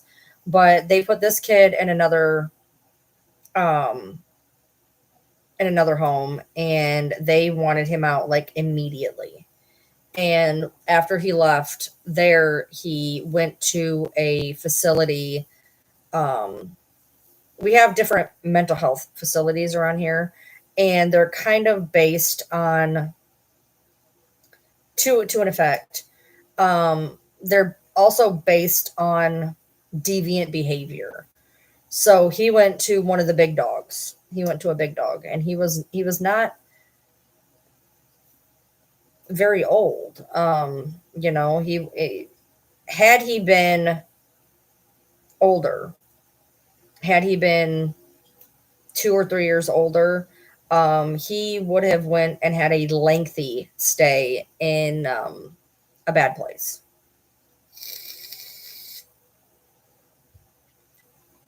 Before I got my daughter, she had 3 failed adoptions and had been in probably, I'd have to like sit down and count, but she was probably in 6 or 7 different places. And she had 3 failed adoptions, and her sisters got adopted together, and they left her in the system. So they were adopted, and they were all in a home together. And Ember was the problem. So they removed her, and they adopted the sisters together. And she went to go live at a facility. She lived in a facility for 3 years before I adopted her, on and off. She lived in a facility for It was a residential facility. The facility was very, very. If you guys have ever seen Girls in Lockup, I believe it was. I can't remember the exact name of it. It was very, very similar. When we would pick her up for the dates to like, we'd go see her once a week, and in order to get in there, we would have to be buzzed in. We weren't allowed to bring a lot of stuff in. When she was able to start leaving for the day, when she came in, she would have to be searched. She was not allowed to have nails, jewelry, a belt, hair ties, makeup. She would have to be searched, piss test, whole nine when she came back, every single time we brought her back.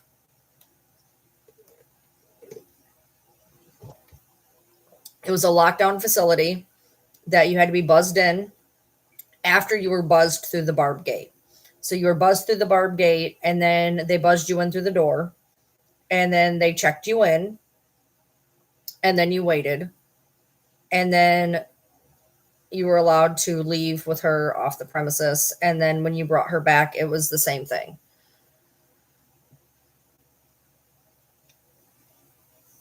So it was interesting. And the facility was located in a very, very, very, very, very, very bad part of 7 Mile in Detroit. And basically when we would drive up there, it was about an hour to drive up there. And everything was burned. You couldn't tell which houses were lived in and which ones weren't, because a lot of them were burned up, broken into, smashed. Cars would be on bricks, smashed out windows. It was a really, really bad part of town, and the area was just sketchy as shit, dude. It was not a good place. But she was there on and off for 3 years.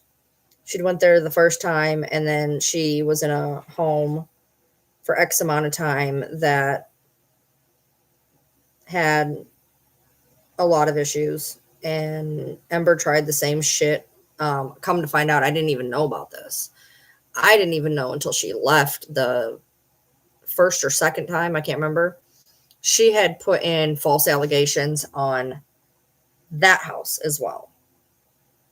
Not only did she try the shit she tried here, but after I reached out, because we had a decent relationship, me and that person, to begin with, and I got a hold of her to let her know, like, hey, by the way, she no longer lives here. There was all these issues. And she was like, yeah, she did false reports on me as well. I didn't know that. So in that particular facility, it was a residential where people could put their kids that were bad. But there wasn't a lot of places for kids like my kid in Michigan. She was a TPR kid. She belonged to the state, and she acted out all the time. Like I said, she was removed from numerous houses. She had 3 failed adoptions. And so they put her in the best place they could put her. And when I went to adopt her, I will never forget, like, normally in those situations, you have a couple of day dates, you have a couple of overnight dates, and then they let the child move in. It's a pretty quick process. You hang out a couple times, she stays over a few times, and then she moves in. And I couldn't figure out why it was going so fucking slow. And I will never forget, these 2 workers walked in, they sat down, and they just looked at me and they said, why are you trying so hard? And I said, what do you mean? Why am I trying so hard? They said, why are you trying so hard to get her into your house? And I was like, because she's going to be my daughter. And that's kind of how it should be. Somebody fighting to get somebody out of a shitty residential facility. And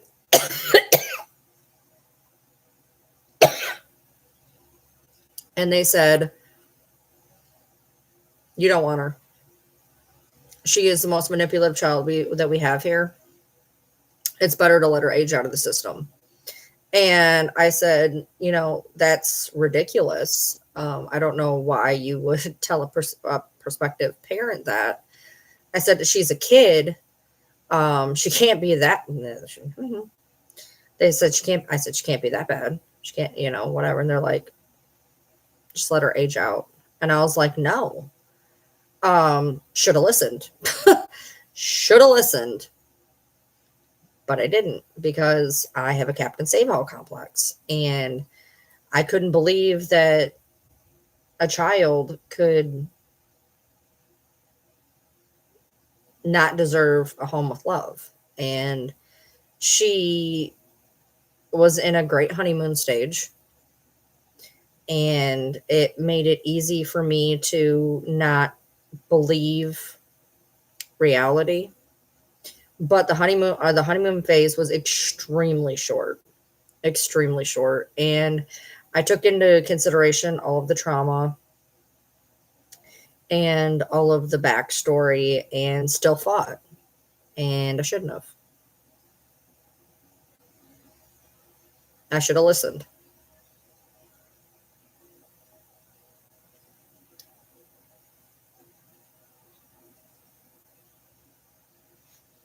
She was going to be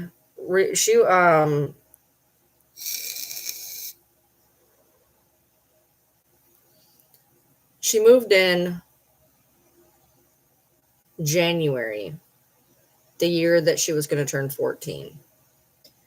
And there was a 6-month clock. So when they move in, they have 6 months before you can actually move to adopt them fully. So they have to be in your house for 6 months. And on my husband's birthday, she loved my husband's birthday. On my husband's birthday, it had been 3 months. So she was halfway through. She broke her entire room and took off in the middle of the night. And they were going to take her. And if they took her, it would reset the clock. Because if they leave your house for more than 24 hours, it resets the clock. And I didn't want the clock to reset based off of a bad night, in my mind.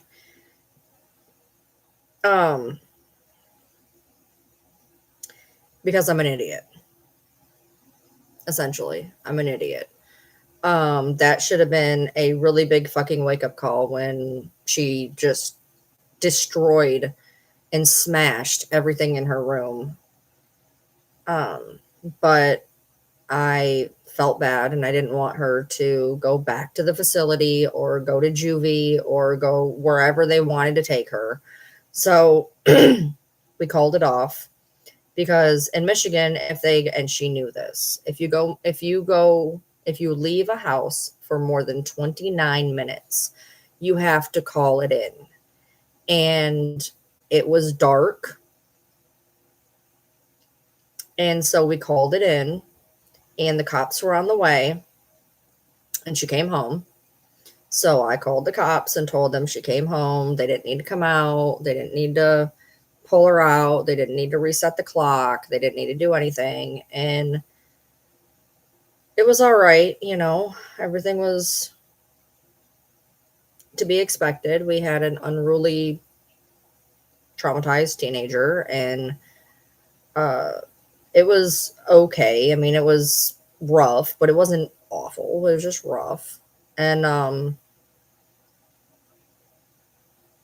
we adopted her in August.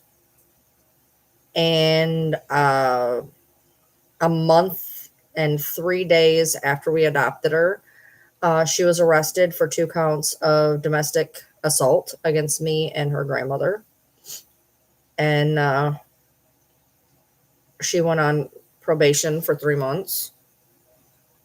She was supposed to serve 3 months.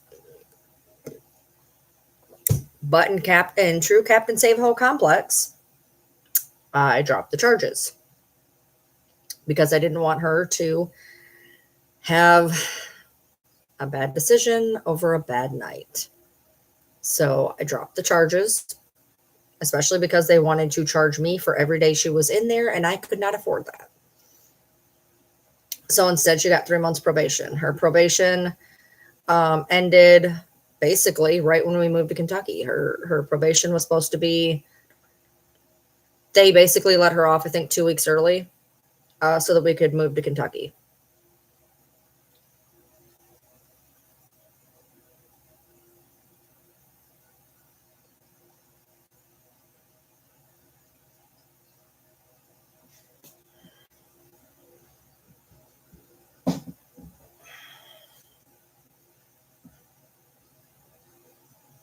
So it was a trip from go. And there's people on TikTok especially, and of course therefore by Reddit, that want to blame me for everything under the motherfucking sun. That I didn't do this and I didn't do that and I didn't get her enough help and I did blah blah blah blah blah blah blah.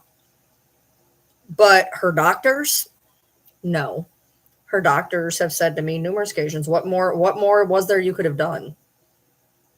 Therapy 3 times a week, psychiatry every 2 weeks, court ordered to hand her medication, court ordered to watch her take her medication, that she would then go throw up. Didn't know that until last year. She got caught doing it at the damn hospital. She did it at the damn hospital. They caught her.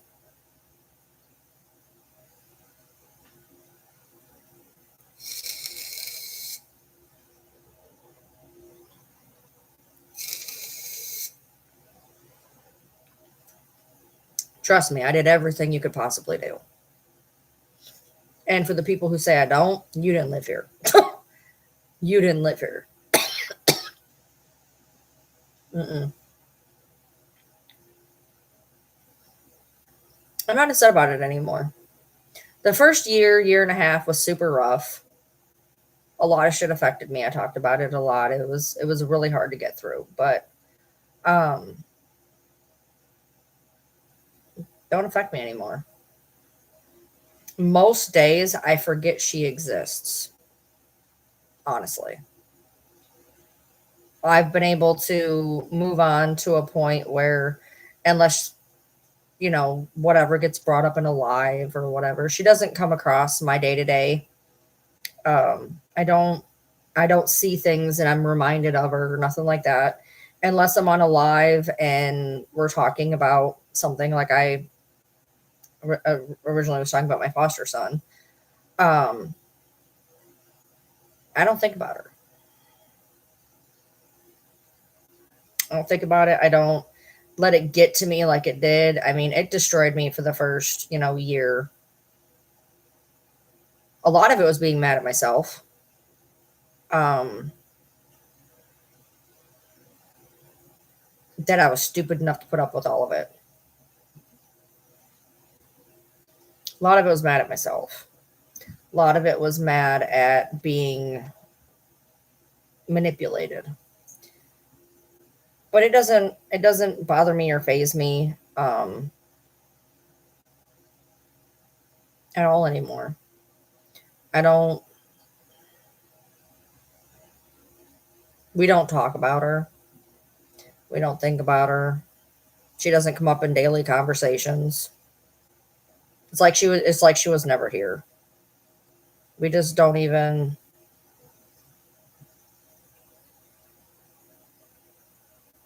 she's off living wherever she's living, doing whatever she's doing, and hopefully she's learned something along the way. And if not, well, that's on her. You can't do personal growth without growing. So hopefully she is wherever she is, and she truly learns how to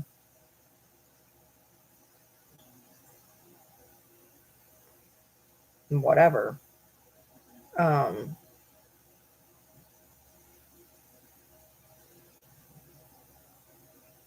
I've seen, you know, I've seen little things here and there come across my FYP. Don't always believe things that people put out there to make themselves look like they're doing okay.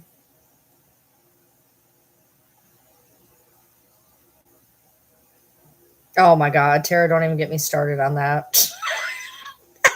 That was every single day. That was every single day. I just let y'all see it that day. I just let y'all see it that day. That was every single day that alarm would go off for 45 minutes of me trying to get her up for work, her yelling, screaming. That was every day at 3 o'clock in the morning, every fucking day that I would have to get up, get her up, get him up, be yelled at, screamed at, etc. every fucking day. Take her to work, take him to work. Yeah. That was every day. You guys just got to see it that day.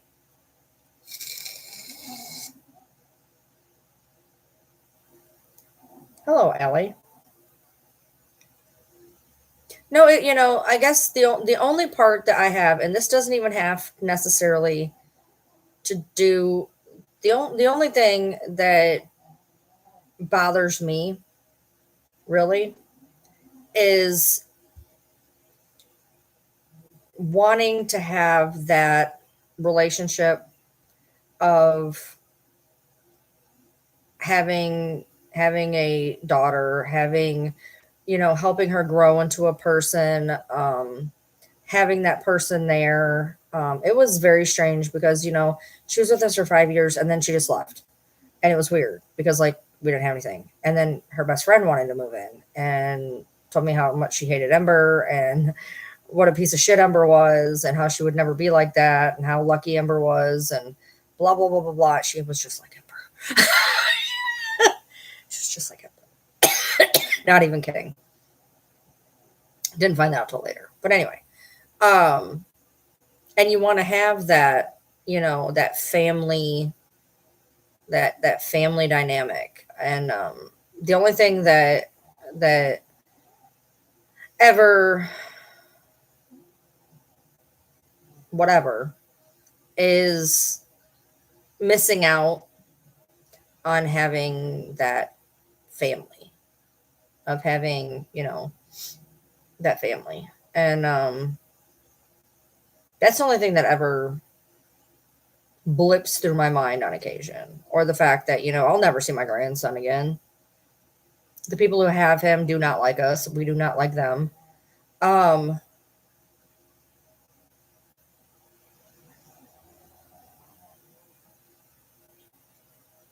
I'm like half sneeze, motherfucker. So like I'll never see him again. And I have her to thank because she couldn't get her shit together. And there's a whole long convoluted story why they have him.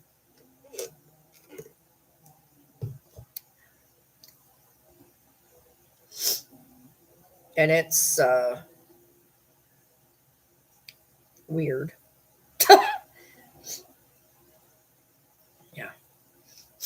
No, he was put with family who pulled shiesty shit and made it to where basically she could never get him back. Not that she wanted him back. And made it pretty much impossible for us to do anything because when Ember was going to get him back, in the end, she was supposed to be getting him back. And at that point, this person tried to hit her for child support, custody, whole nine. She can't pay child support. She can't drive 3 hours to share custody. This person weaseled their way into doing, and I'm not going to give the whole whatever about it, but they made it basically impossible. And I was not going to spend the next X amount of years of my life fighting with this she-bat who had already made a false CPS report, which was proven to be false. I was not going to deal with it, and living 3 hours away, and the fact that, Ember was pointless as a parent because I had to parent her child, and then I was going to be stuck with her for the next 18 years, and also the fact that he had been living there for X amount of months, and it wasn't right. No matter how much I don't like those people, it was not right to pull him out of the home he knew, regardless. Sometimes you have to do things that are not necessarily what you want to do, but because it's for the good of the person. And, he had been there for X amount of months, and that was in his little pre-toddler mind, that was his family. And it didn't feel right to yank him out of that, especially for somebody who was going to fight tooth and nail and fight dirty and put him. They didn't have his best interest in mind, and you ain't never gonna get me to believe it, because they were doing everything in their possibility to keep him away from her, him, me, whatever, and they were going to put him through hell to prove a point. And I was not about to. You guys ever see that story? You ever see the story where, like, there's a child and each one is pulling on the child, and you could pull the child and you could win and you could get the child, but it's going to hurt them because the other people are pulling onto it. So sometimes it's better to let go so that child doesn't get hurt in the process. And that's kind of where the brain went of, we could do this. We could spend, and the thing was, they had legal aid. We did not. They had legal aid. They could do whatever they wanted. They had free lawyers. We didn't. And she didn't have the money for a fucking lawyer. I didn't have money for a fucking lawyer. And so we were going to be fighting with this person who had unlimited lawyers when we did not, who had already made a point to fight dirty to begin with, who had already made a point to say, if you try to get him, we're going to stop you every step of the way. And at that point, my mental health was in the fucking shitter. She's incompetent, and I'm not dealing with that for 18 fucking years. So he's gone. He will be gone. And there's nothing we can do. So yeah, he was complete and utter pawn. They wanted him. I'm not going to go into specifics. Like I said, I'm tiptoeing around a lot of stuff. They wanted him specifically for certain reasons. They had no entitlement to him, but like I said, they were able to fight dirty. They were able to do shit because they were poor and was able to get free legal aid, and we were not. But we made too much money to get legal aid, but we were poor enough that we couldn't do shit because, again, we were under the Chapter 13. We could not take out a loan. We could not nothing. And honestly, it was on her. She didn't have money. She couldn't do nothing. She didn't have a car. She couldn't pay the child support. She didn't have the car to get up there. She didn't have nothing. Well, it falls on you. You're the parent. Fuck you. She's the parent. She's the parent. It falls on her. She's the parent. She should have got a job. She should have got a car. She should have done blah, blah, blah, blah, blah, blah, blah, blah. That's not me. And people can't seem to grab that through their fucking heads. As the parent, you should do everything possible to get your child back. She didn't want to get a job. She didn't want to get a car. She didn't want to have him here. She didn't want nothing. So then it's going to fall on me? Fuck that. I did not lay down and have that baby. I did as much as I could, as far as I could do it. But when it started getting to the point where we're getting this and that and whatever, peace out. I can't do it. My mental health was so far in the shitter, I couldn't even fucking function. And every time he got here, I was the parent because I couldn't get her to do shit. She wanted to put him in bed at fucking 5:30 at night with no dinner. What do you want me to do? You know?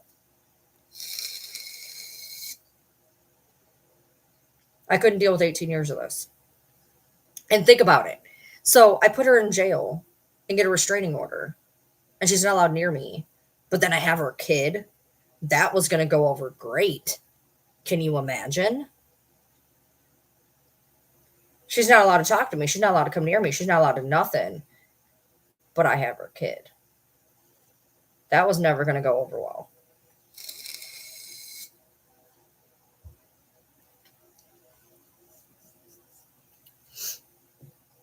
Replays are good. I got to get him up in 25 minutes.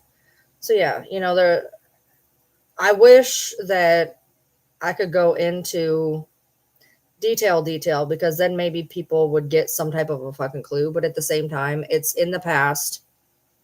I don't feel comfortable putting out exact specificities as much as I would love to. I just don't feel like some things, believe it or not, belong on social media. And so it is what it is.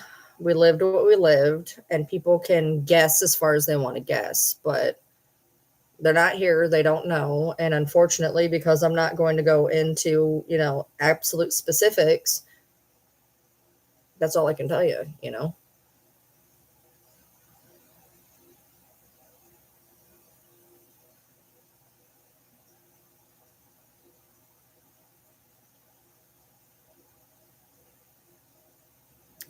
Yeah, I've had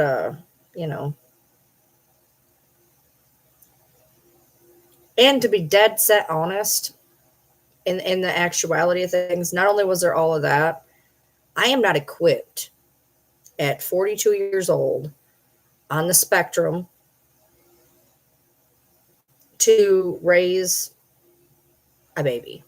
Not to mention, at that point, I was on a weightlifting restriction. Couldn't even barely, at that point, my everything was going to hell in a handbasket. I wouldn't be able to lift him up or do whatever. Things were starting to get bad physically at that point. My husband works 70 hours a week, and I am not capable, realistically. A lot of people have kids and then expect their parents to raise them, and it's like, I'm old.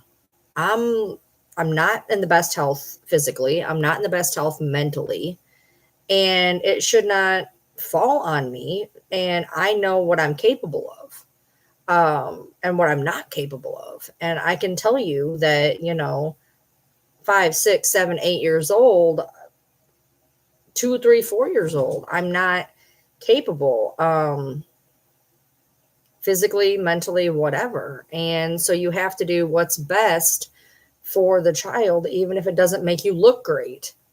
I could not provide some of the things that he would flourish from with someone who was younger, in better health, in better physical health, in better mental health.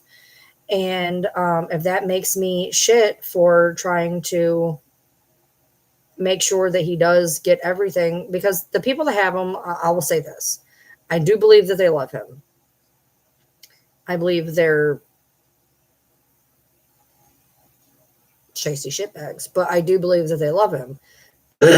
And I do believe, hopefully, I'd like to believe that he is in good hands. So he's got siblings, and that, you just got to do what's best for other people sometimes, and that's all there is. I don't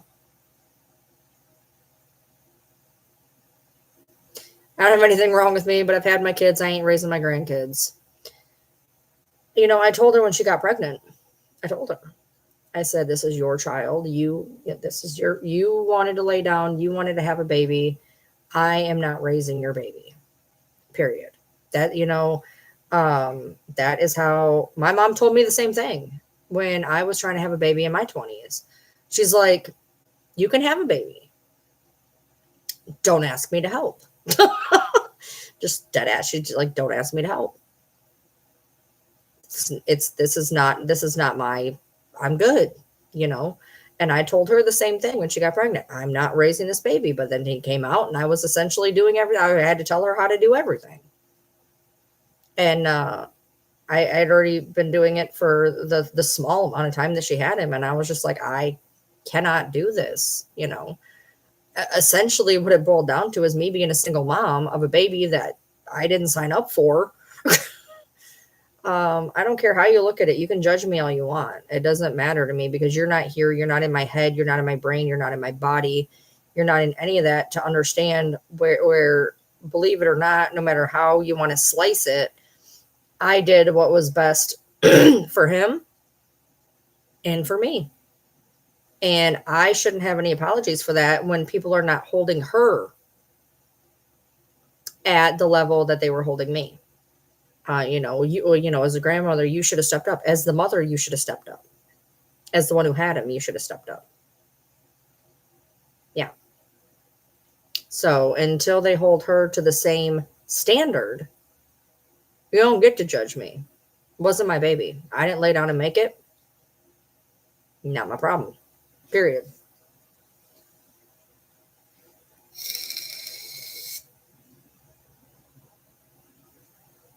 I don't have to. That's what people could never get in their heads. I don't have to do it.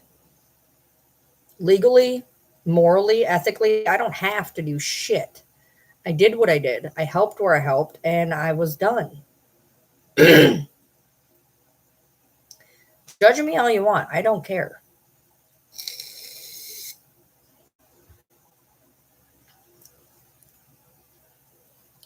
In the end, it was best for everybody involved for how it ended up being. Him, him most importantly. Me, my husband. Best for her because she was fucking selfish, but whatever. It was best for him. And if you want to get on me for that, then so be it. I made my peace with it a long time ago. I made my peace with it a long time ago. When she fucked up the last time and when he was getting ready to come home and she fucked up that last time, I had it. I threw her out. So that's it. I've had it. You don't want to take responsibility for your son. You want to keep dragging him through the fucking mud. You want to keep dragging me through the fucking mud. You want to keep doing whatever the fuck you're doing to be a selfish little asshole. And I threw her out. And guess what? She didn't end up going anywhere. She ended up staying here because I couldn't do it. Because I couldn't do it.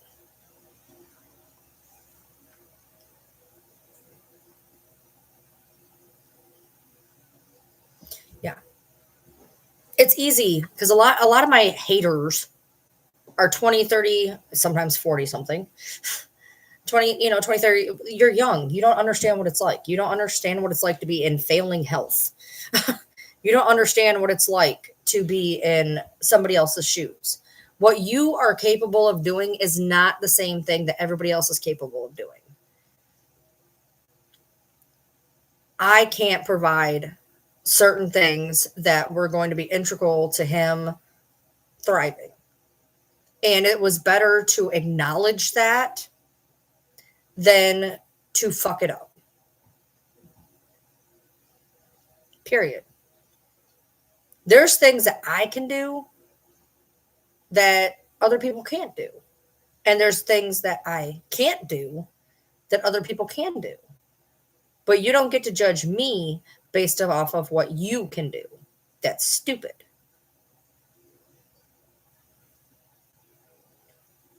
I know what my limits are. And if I am not able to meet the quota, then it's not going to help anybody. And when it's a child at stake, you have to do what is best for that child. And what I wasn't going to do was allow this child to be put in a pawn game of every time he came here, a false allegation. Every time he came here, bullshit and drama every time. No, I wasn't doing it. I'm not going to let a child become a pawn. I'm not going to let a child become this object. And if that makes me an asshole, so be it. You guys aren't here. You don't know exactly what was going on. And again, I'm not going to go into all of it, but I can tell you that that child's life would not have been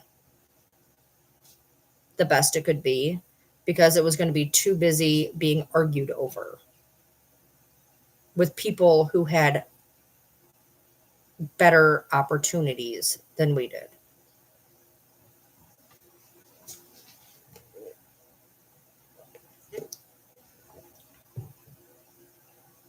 Yeah. I ended up being on a 5-pound weight restriction. What the fuck am I supposed to do? I couldn't even lift a child to put him into a car seat. I couldn't lift him out of the car seat, couldn't lift him in the car seat, couldn't put him in a shopping cart. What are you supposed to do? Have a 1.5-year-old just walk everywhere? If you can't lift them to put him in a car seat, you can't lift them to put in a shopping cart. What are you supposed to do? That's not going to be good. You know what I mean?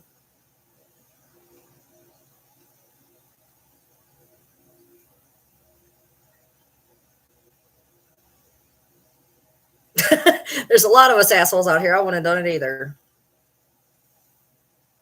I took a lot of shit for not having it, but people don't understand what all went into that. And unfortunately, as much as one thing I've learned along the way in all of this debacle is sometimes defending yourself is pointless. And defending yourself is pointless when it's going to drag somebody else through the mud. I did learn that along the way. Especially when I'm not going to involve telling the story of a minor. I'm just not. I'm not going to put out all that. I'm not going to, and by minor, I mean like a baby minor. The asshole child who was 2 months from 18 when I did it. She was damn near 18. Fuck that shit. In Michigan, she was an adult. Michigan, 17 is an adult.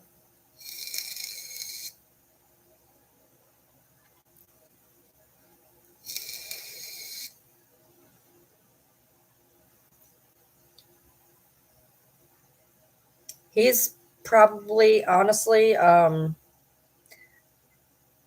if you take out the shiesty shit that they did to get him, he's probably living his best life right now. Honestly. I do believe that regardless of how everything went down, I do believe that they genuinely did care for him. And that's the best that you could hope for. She don't talk to him anymore. And I can't tell you why. I don't know. I don't know if she just threw in the towel and decided not to. Possible. I don't know if they said, you know what, you can't talk to him anymore. Trust me. That's possible too. So I don't know, but she don't have, as far as I'm aware. She either doesn't talk to him or doesn't talk to him very much. So if you want to get on me, get on the one who actually had him.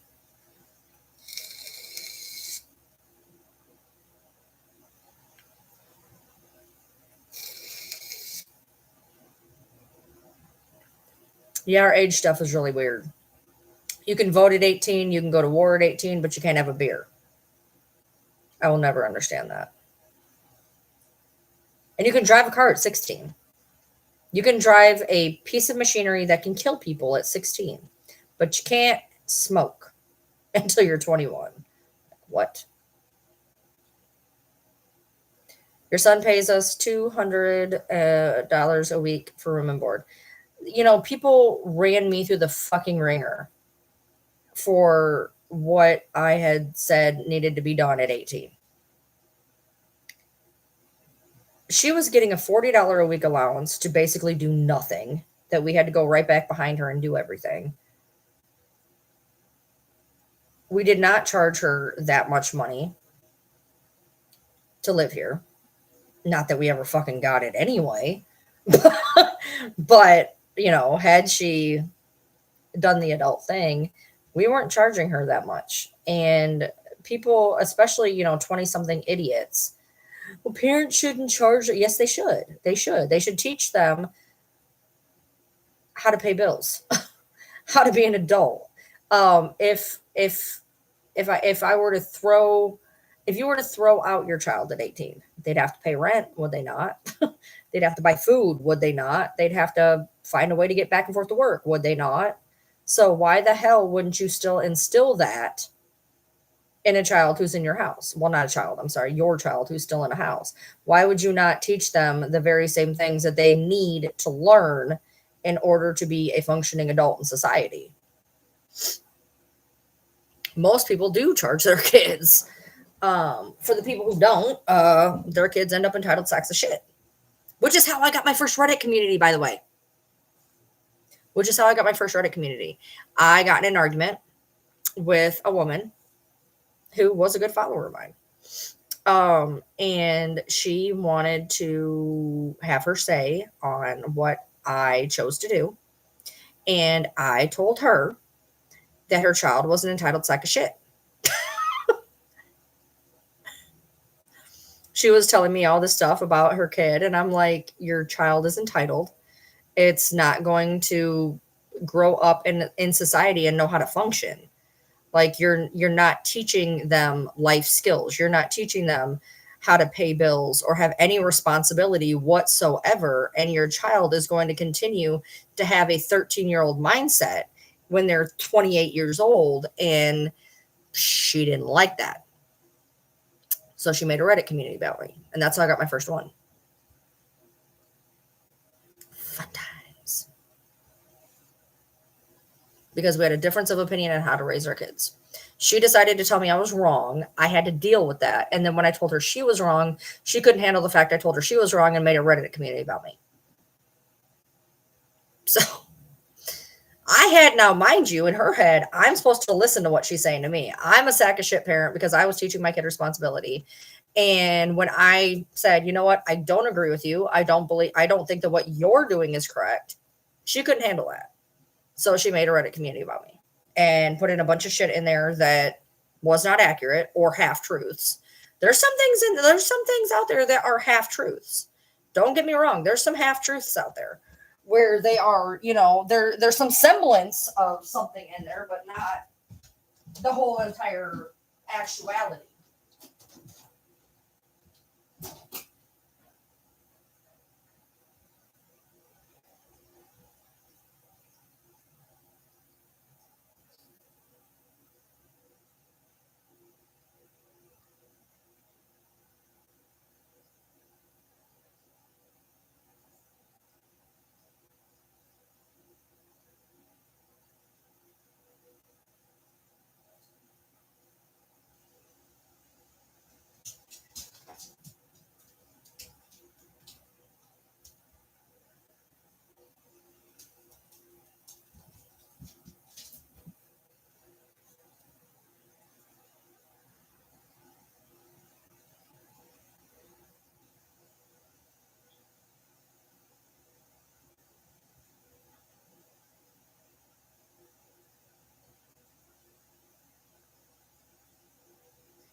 out of my chair. Every time I get in this chair, you do this. Okay. Yeah, I learned all that shit. You know, when I was 16, I had to pay my own car insurance. I had to pay my own, put my own minutes on my cell phone, etc. Like that's how I became a human being that could, you know, function for the most part. I agree, Nailed. Yeah. I appreciate you, Minda. Yeah, you know, the thing that they want everything, you know, that's part of the reason why my grandson got taken to begin with, regardless of what she says. I was here. I have the video, I have the fucking recording. She was pissed she couldn't have her fifth iPhone. Is what started the whole fucking thing. That's what started the fight that day. I told her that she couldn't, you know, that if she wanted another iPhone, that she would have to pay for it. And she said that she'd be able to pay for it if she didn't have to pay me back all the money that she borrowed from me. I said, well, that's not life. I said, so after you pay me back my money, save up and get one. And she said that she was going to go basically essentially kidnap her son, who was in state's care. And she was leaving when she got back home. I said, no, you're not. No, you're not removing that child from this house again, because she'd already done it once. And that's what started all of it that night.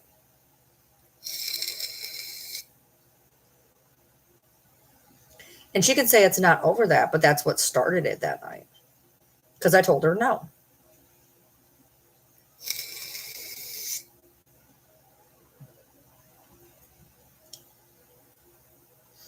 She'd never liked being told no.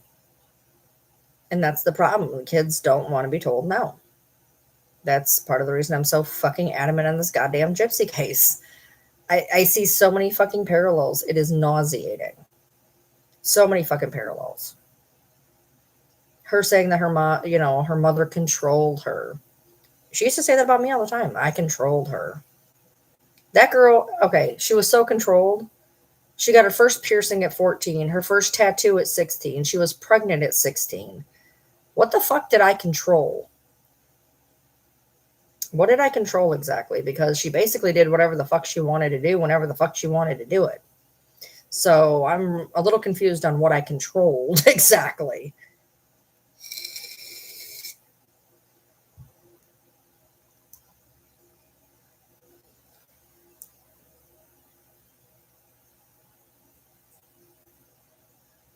You know, it's always, my parents are so controlling. What? Because we tell you no? Because we give you chores? Oh my God. People used to get on me on TikTok all the time. Oh my God, you give her chores? Oh my God. Yeah. Mm-hmm. Yeah, she has chores. They're not going to kill her. I promise. We still had to do them half the time, but whatever. You know, and it's wild because you always think, you know, I don't want to grow up to be my parents. I don't want to grow up to be my parents. And then you realize that, like, your kids are just fucking out of control. They don't listen. They want everything now. They think that the world owes them everything. They don't understand the concepts of having to work for a fucking thing. They expect everything to be handed to them. They don't want to hear no.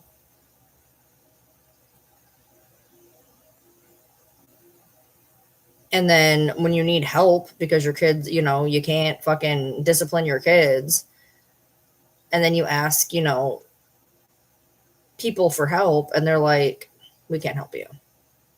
I know somebody right now whose child is completely 1,000% out of control, like out of control.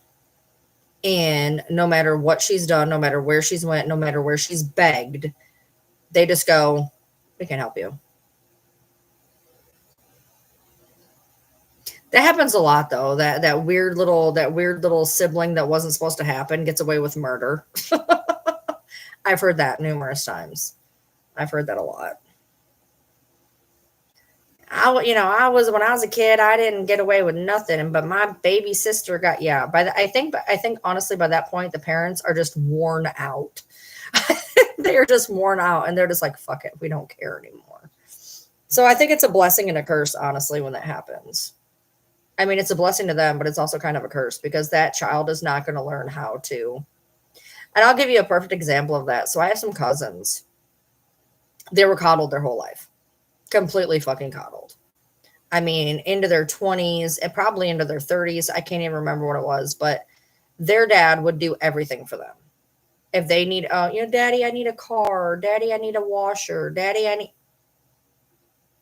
Then daddy died. And they don't know how to function because they never had to. They, if they needed a bill paid, daddy paid it. If they needed something, daddy bought it. And then daddy dies and you don't know how to function. My mom, hell, I can tell you right now, my mom, there was ways she coddled me. I didn't know how to do laundry till I was 23 years old. Not even kidding. Not even kidding. Well, it was between 20. I was I was 20, 21, something like that. I didn't know how to do laundry because my mom always did my laundry.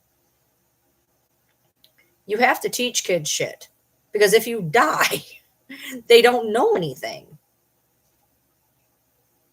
If you do everything for them and you suddenly pass and that child doesn't know how to pay a bill or doesn't know how to wash their clothes, did you do your job as a parent? No. If your kid cannot fly the coop at 18 and have some semblance of adultism in there, you did not do your job as a parent. I'm not saying when your kid flies the coop at 18, they're supposed to know how to do everything. No. But if your child cannot function to a level of normalcy to where they can't go live in an apartment at 18, you did not do your job. Be mad. I don't care.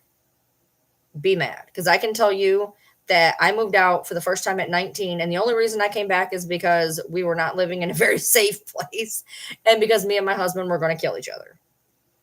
We had to live together 3 times before we could actually live together. But if your kid can't do the fundamentals of adulting when they hit adult age, you need to reflect on why that is. Why is that? Why can they not? Why do they not understand paying a bill? Why do they not understand all of that?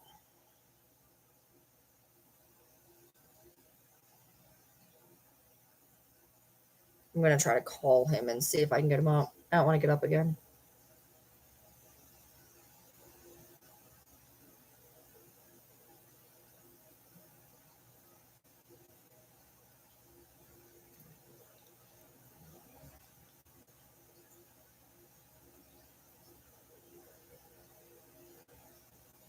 So help me if I got to get up.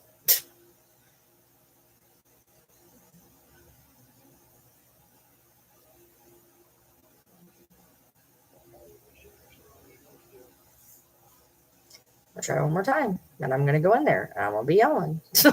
Why are you not answering your phone?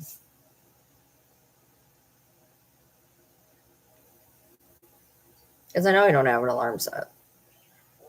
Hey, it's 2:30. Okay. Start waking up. Bye. Yeah, he ain't waking up. Night, Audra. You do need to let your kid make mistakes, for sure, because they need to learn from them.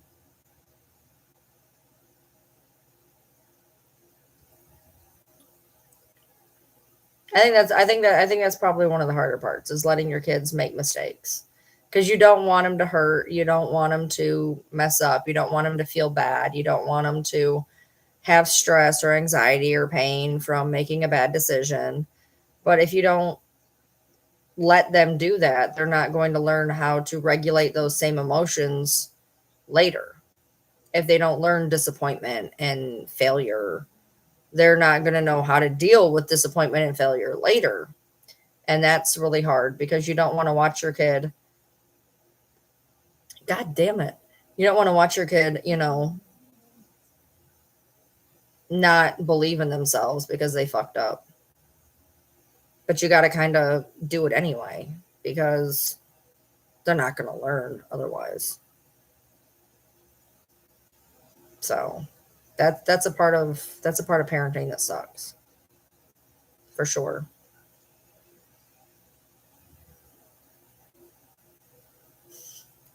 Jello used to make Jello pudding pops, which were so good, and they don't have them anymore, but those were so good. Oh my god, I loved those. They came in chocolate vanilla and chocolate vanilla swirl, and they were so good.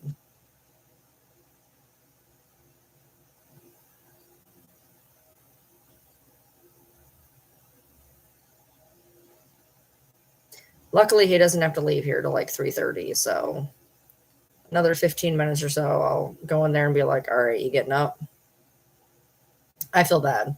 Nobody should have to get up at 2:30 to go to work. They told him, they're like, "Yeah, you gotta be here at 4." Normally he gets up at like 4:30, and they want him there at 4 o'clock because he's doing a different run than his new normal one. So he's gotta be there by 4. So he had to go to bed a few hours early. So I'm sure he's a little disgruntled right now, which is completely understandable.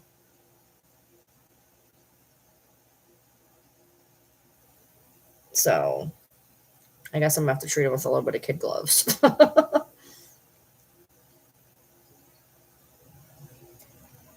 Why are you not on a bed? There's a bed. Your nose is on the bed. Why is your body not on the bed? It's like you are trying to make me feel awful all day today.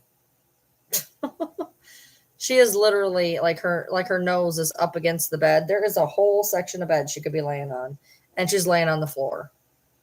Hey, hey, hey. Why are you not on the bed? There's a bed right there. There's a bed right there. Get in the bed.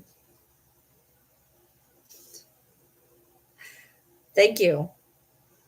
Did you know there was a bed there? Lay down. She's just looking at me. Lay down. Good girl. Now she's in the bed. I poked her. I was like, hey. She's like, what?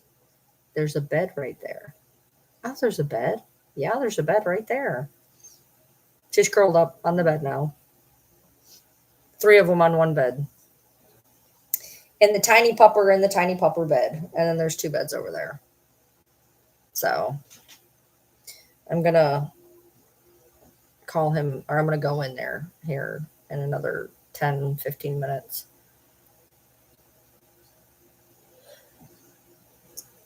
He can take the car. I don't need it. I've already done the gym thing. I'll do the gym thing tomorrow when he gets home. Not going to do what I do. And like, I just got back from the gym at like 11:30. I'm not going to go to the gym at like 4 o'clock in the morning. I've done that. I've done that, but I guess watching on a Roku TV, you can't do thumbs up. My fur baby's under the desk biting my feet. Yeah, that's Buddy. The minute you pick him up, he's like, "Arr, arr, arr, arr, arr, arr." I'm like, can you stop doing that, please? God, this is not okay. Yeah. So basically, what happens is Yoda, the old one who's wearing the pizza donut, she has a whole big fluffy blanket bed thing in my husband's room. So she sleeps in there. And then Leia, Sissy Noodles, and Pepper sleep with me in my room underneath the blanket. And then Buddy and Bronx sleep in here on one of the beds. And then the 4 big dogs sleep out there, which they were sleeping on the floor, obviously. But now we have furniture. So all 4 of them, if they want to, can fit because one can take the couch, or one can take the chair, and 3 can take the couch. But yeah, Sissy and Pepper love to be underneath the blankets. I think Bronx does too, but Bronx isn't allowed to sleep in my husband's room anymore. But Yoda just sleeps on her bed. She doesn't sleep under a blanket or anything. But Sissy and Pepper do. Every night's the same thing. They come up to the top of the bed. They nose. I hold it up. They crawl under the blanket. When Pepper was little, she didn't always go underneath the blanket, but she does now, man. She wants under that blanket. She's like, she noses and noses until she gets under there. So they sleep under the blanket with me. Every now and then, one of them will get ornery and won't get in the damn bed. And then I'm like, I have to lift Sissy onto the bed. She can't get on it without me. So I put her up there, and then Pepper will come out. And every now and then, Sissy will be like, I'm not going underneath the blanket. So then I just snag her and shove her underneath it. Or Pepper's like, I'm not going to go underneath the blanket. Well, it never fails. They won't go underneath the blanket. And 5 minutes later, after I'm comfortable, rolled over, and trying to sleep, they're like, hey, we want under the blanket now. Of course you do.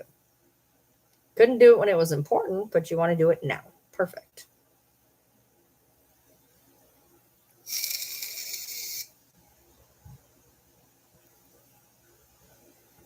But when I went out there just now, Nikki was laying by the bathroom. Kira was, I think she might have been on the couch. And I'm not really sure where Riley and Nikki was. I didn't pay attention.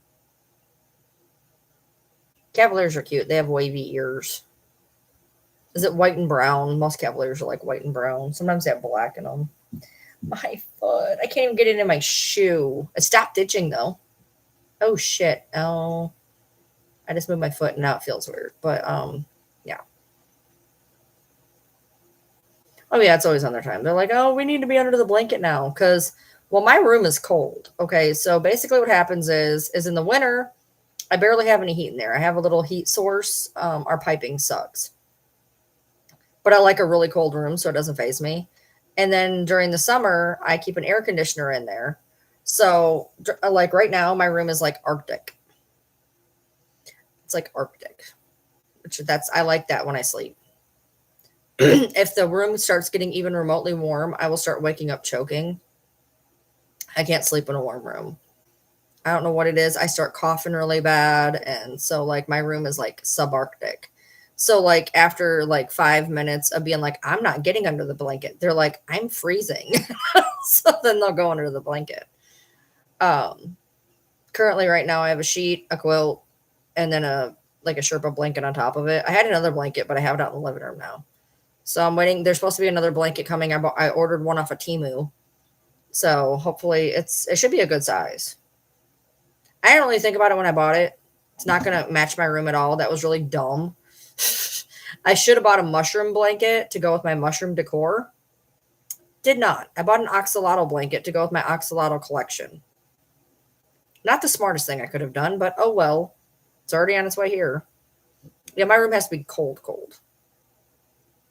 Cold, cold. Like, my room's stupid cold. Like, I can't, if I go in there, I can't even do, like, I can't even, like, color or do anything because I will be freezing. I have to get underneath the blanket. And then by the time I get under the blanket, if I turn the TV on, I'm going to fall asleep. It's kind of frustrating. I'm about to move my DVD player out to my living room so I can watch my stuff out there. Yeah. Well, my window leaks. It is the newest window in the entire house, but where it's facing, I get a hell of a draft. It's the best window in the entire house. It's the only updated window in the entire house because it's an addition, which they did not pipe correctly. It's not warm in the winter. It's not cold in the summer. Good night, Tara. I'm going to get him here. I'm going to give him another few minutes, and I'm going to go in there and check on him again. My nose itches. So, damn it, my nose itches. I feel like a rabbit. Once I get him going and get him out of here, I think I'm going to crash on the couch for a little bit and watch one or two of the challenge. Probably get comfortable. If I fall asleep, I fall asleep type deal. It was kind of nice. The first night that we had the couch, I slept on it to establish dominance so that Sydney wouldn't eat it. And I woke up and I had like 6 dogs laying on me. Like I woke up and Sydney, who was like 40 fucking pounds, she's laying up like this and her head is like right here. Like I can't move. I got 3 down at my feet and I'm like, oh my Lord, like this is not even comfortable. What are you doing? I think Sissy was smushed in between me and the couch, and then Sydney was like here, and then I think I had like Pepper and Bronx down there. I didn't mind it though.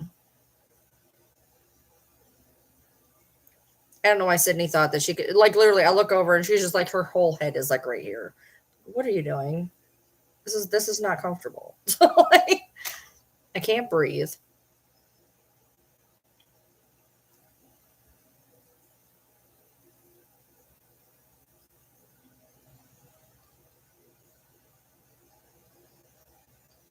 Sydney is the bane of my existence. She's not like, look, in like personality, she's not a bad dog. Just dumber than a box of rocks and doesn't listen. And she's like, she is taking so long to get out of the puppy stage. Like, her sister is not bad. Her sister, they are the same age, they are litter mates, and her sister stopped being an asshole a couple of months ago. Sydney does not have the brain cells, so she is still an asshole. Hell, Buddy's younger than she is, and Buddy stopped being a puppy a while ago.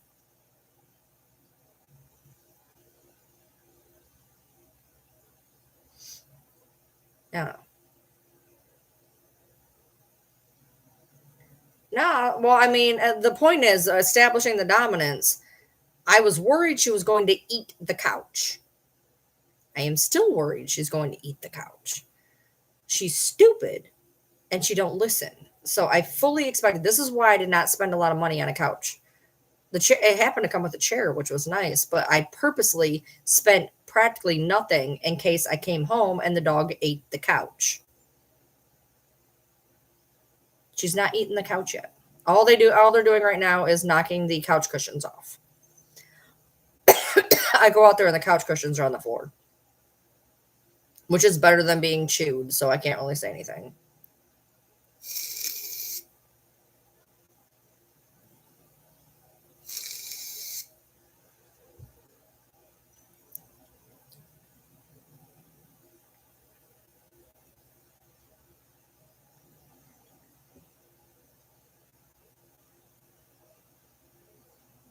See, now Nikki's 65% retriever. It took her, I'm not even kidding you, it took her 3.5 years to stop being a puppy. That dog was Sydney. Oh my God. Me and Nikki did not get along for the first like 3 years of her life. I'm like, she ate everything. She ate the whole reason we don't have furniture. The last piece of furniture we had, she ate it. She ate the recliner. After that happened, I was done. So we didn't have any furniture for like a year and a half. Finally, she got out of the puppy stage and she's like a really good dog.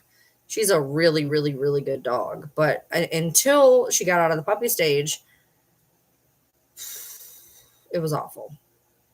Like, so bad.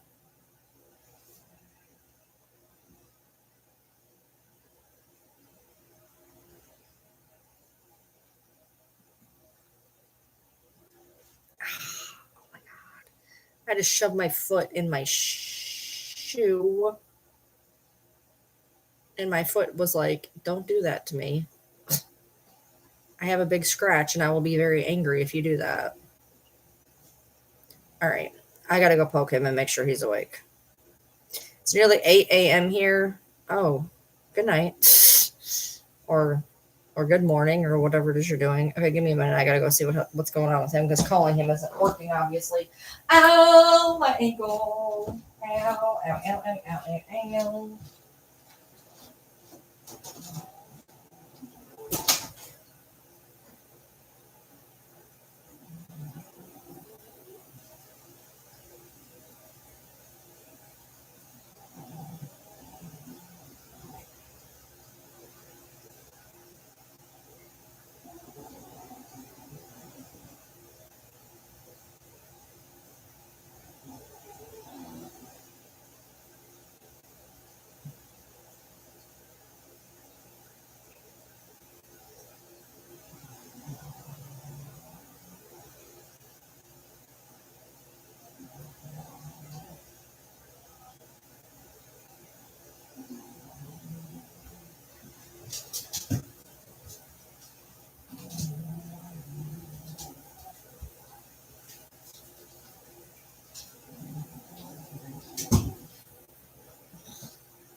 ankle. Ow.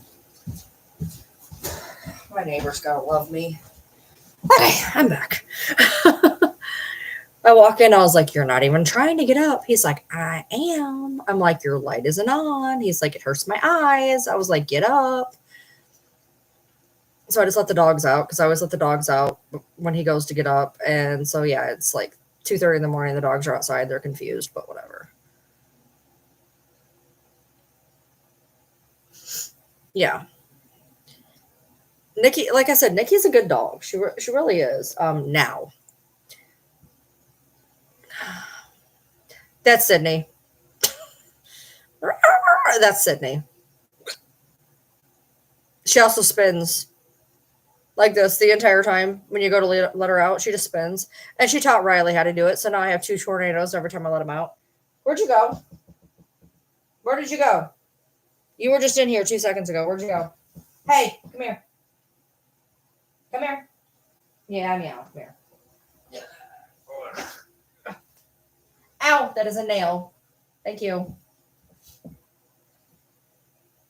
This is my other dog.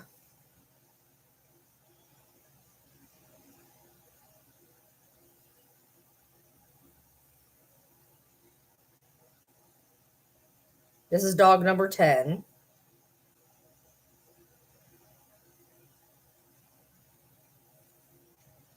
And you can tell that by the way I said, "Come here," and he ran right to me. Could you purr any louder? You're vibrating me, dude. Purr. Purr.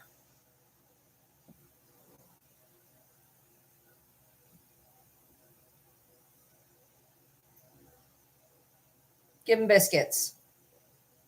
Give him biscuits. Show him the biscuits. Show him the biscuits. No, no, no, no, no. Show him biscuits. Show him the biscuits.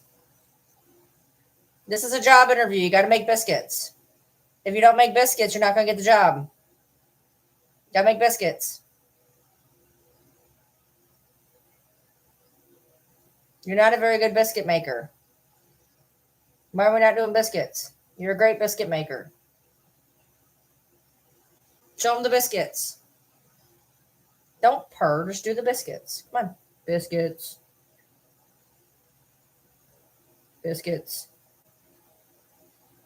We got the one leg over here doing a little bit of biscuits, but that's it. Biscuits. He's a big boy. He's a big boy.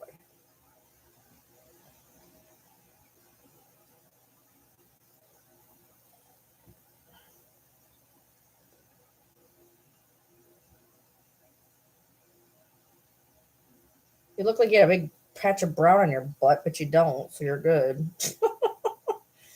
Your hair's turning colors down there. Your booty turning funny colors.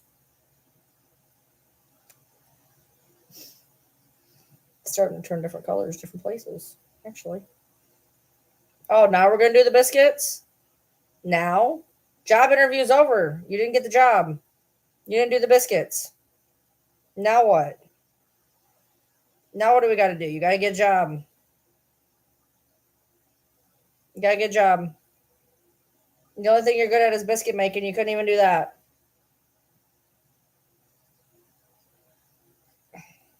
Yeah, I'm sure he's got some mane in him.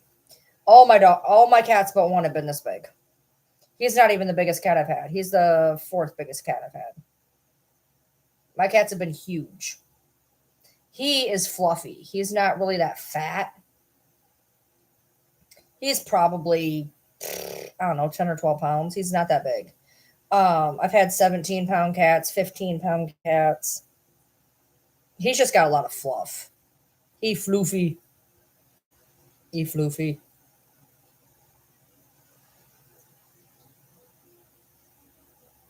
Yeah, what's up? He's got big paws, though. I had a Norwegian forest cat. Those are huge. I had a calico Norwegian forest cat. She was biggin'. And then I had two big black, hairy, definitely had Maine Coon in them.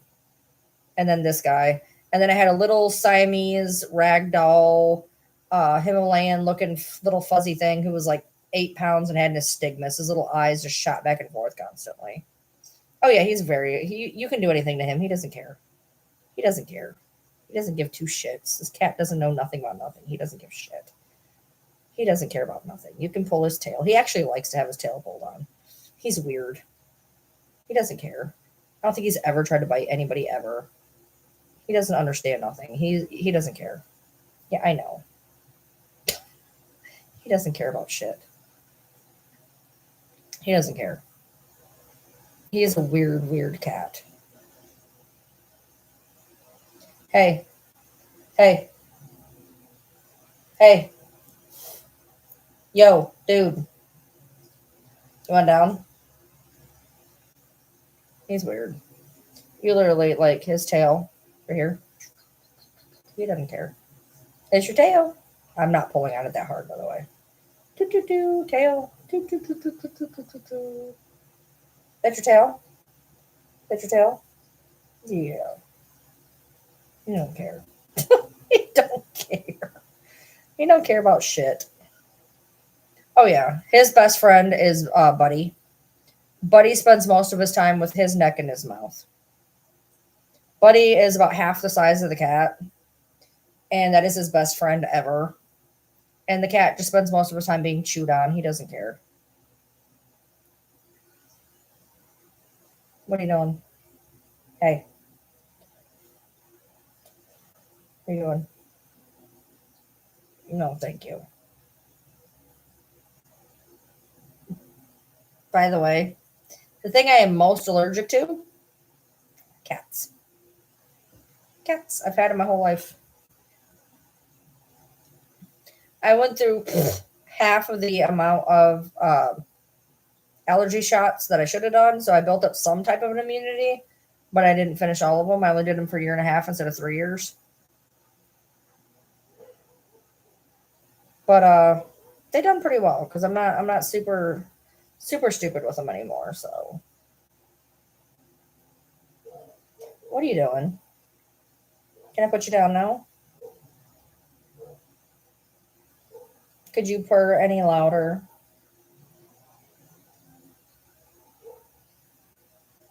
Dog's out there barking at something. Don't even know what it is. Yeah, when we first met him, he crawled up us like a fucking tree. He just literally went like this and just climbed all the way up.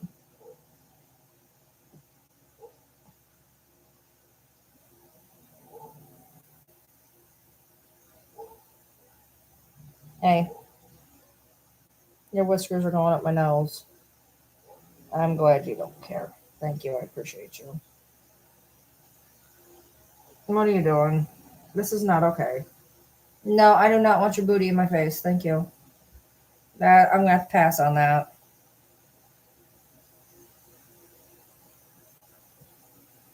Now you're gonna biscuit, really?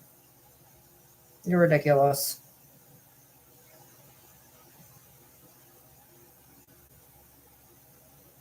Went down? You can get down.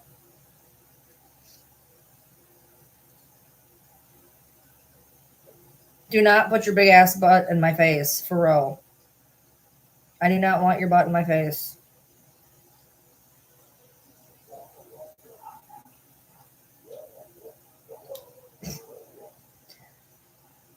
What are they barking at outside?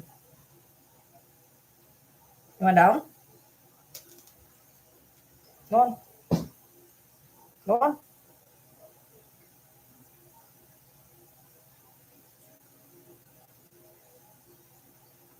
Get down.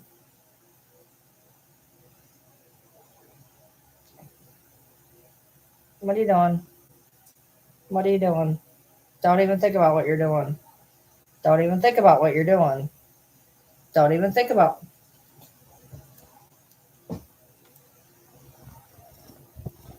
Okay, first of all, you're listen. That is what just happened.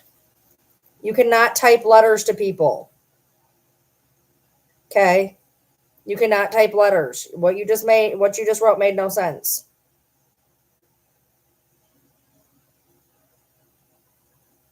You just wrote them a letter that made no sense.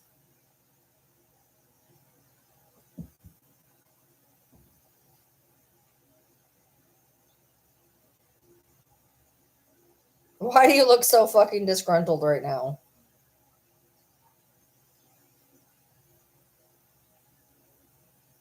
Are you mad? Are you mad? You're not writing on my keyboard, thanks.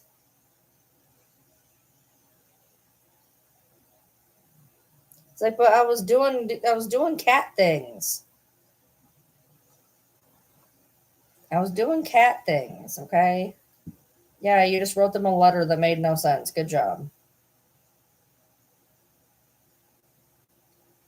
You want to jump down now, please? Huh? Doop. Pause.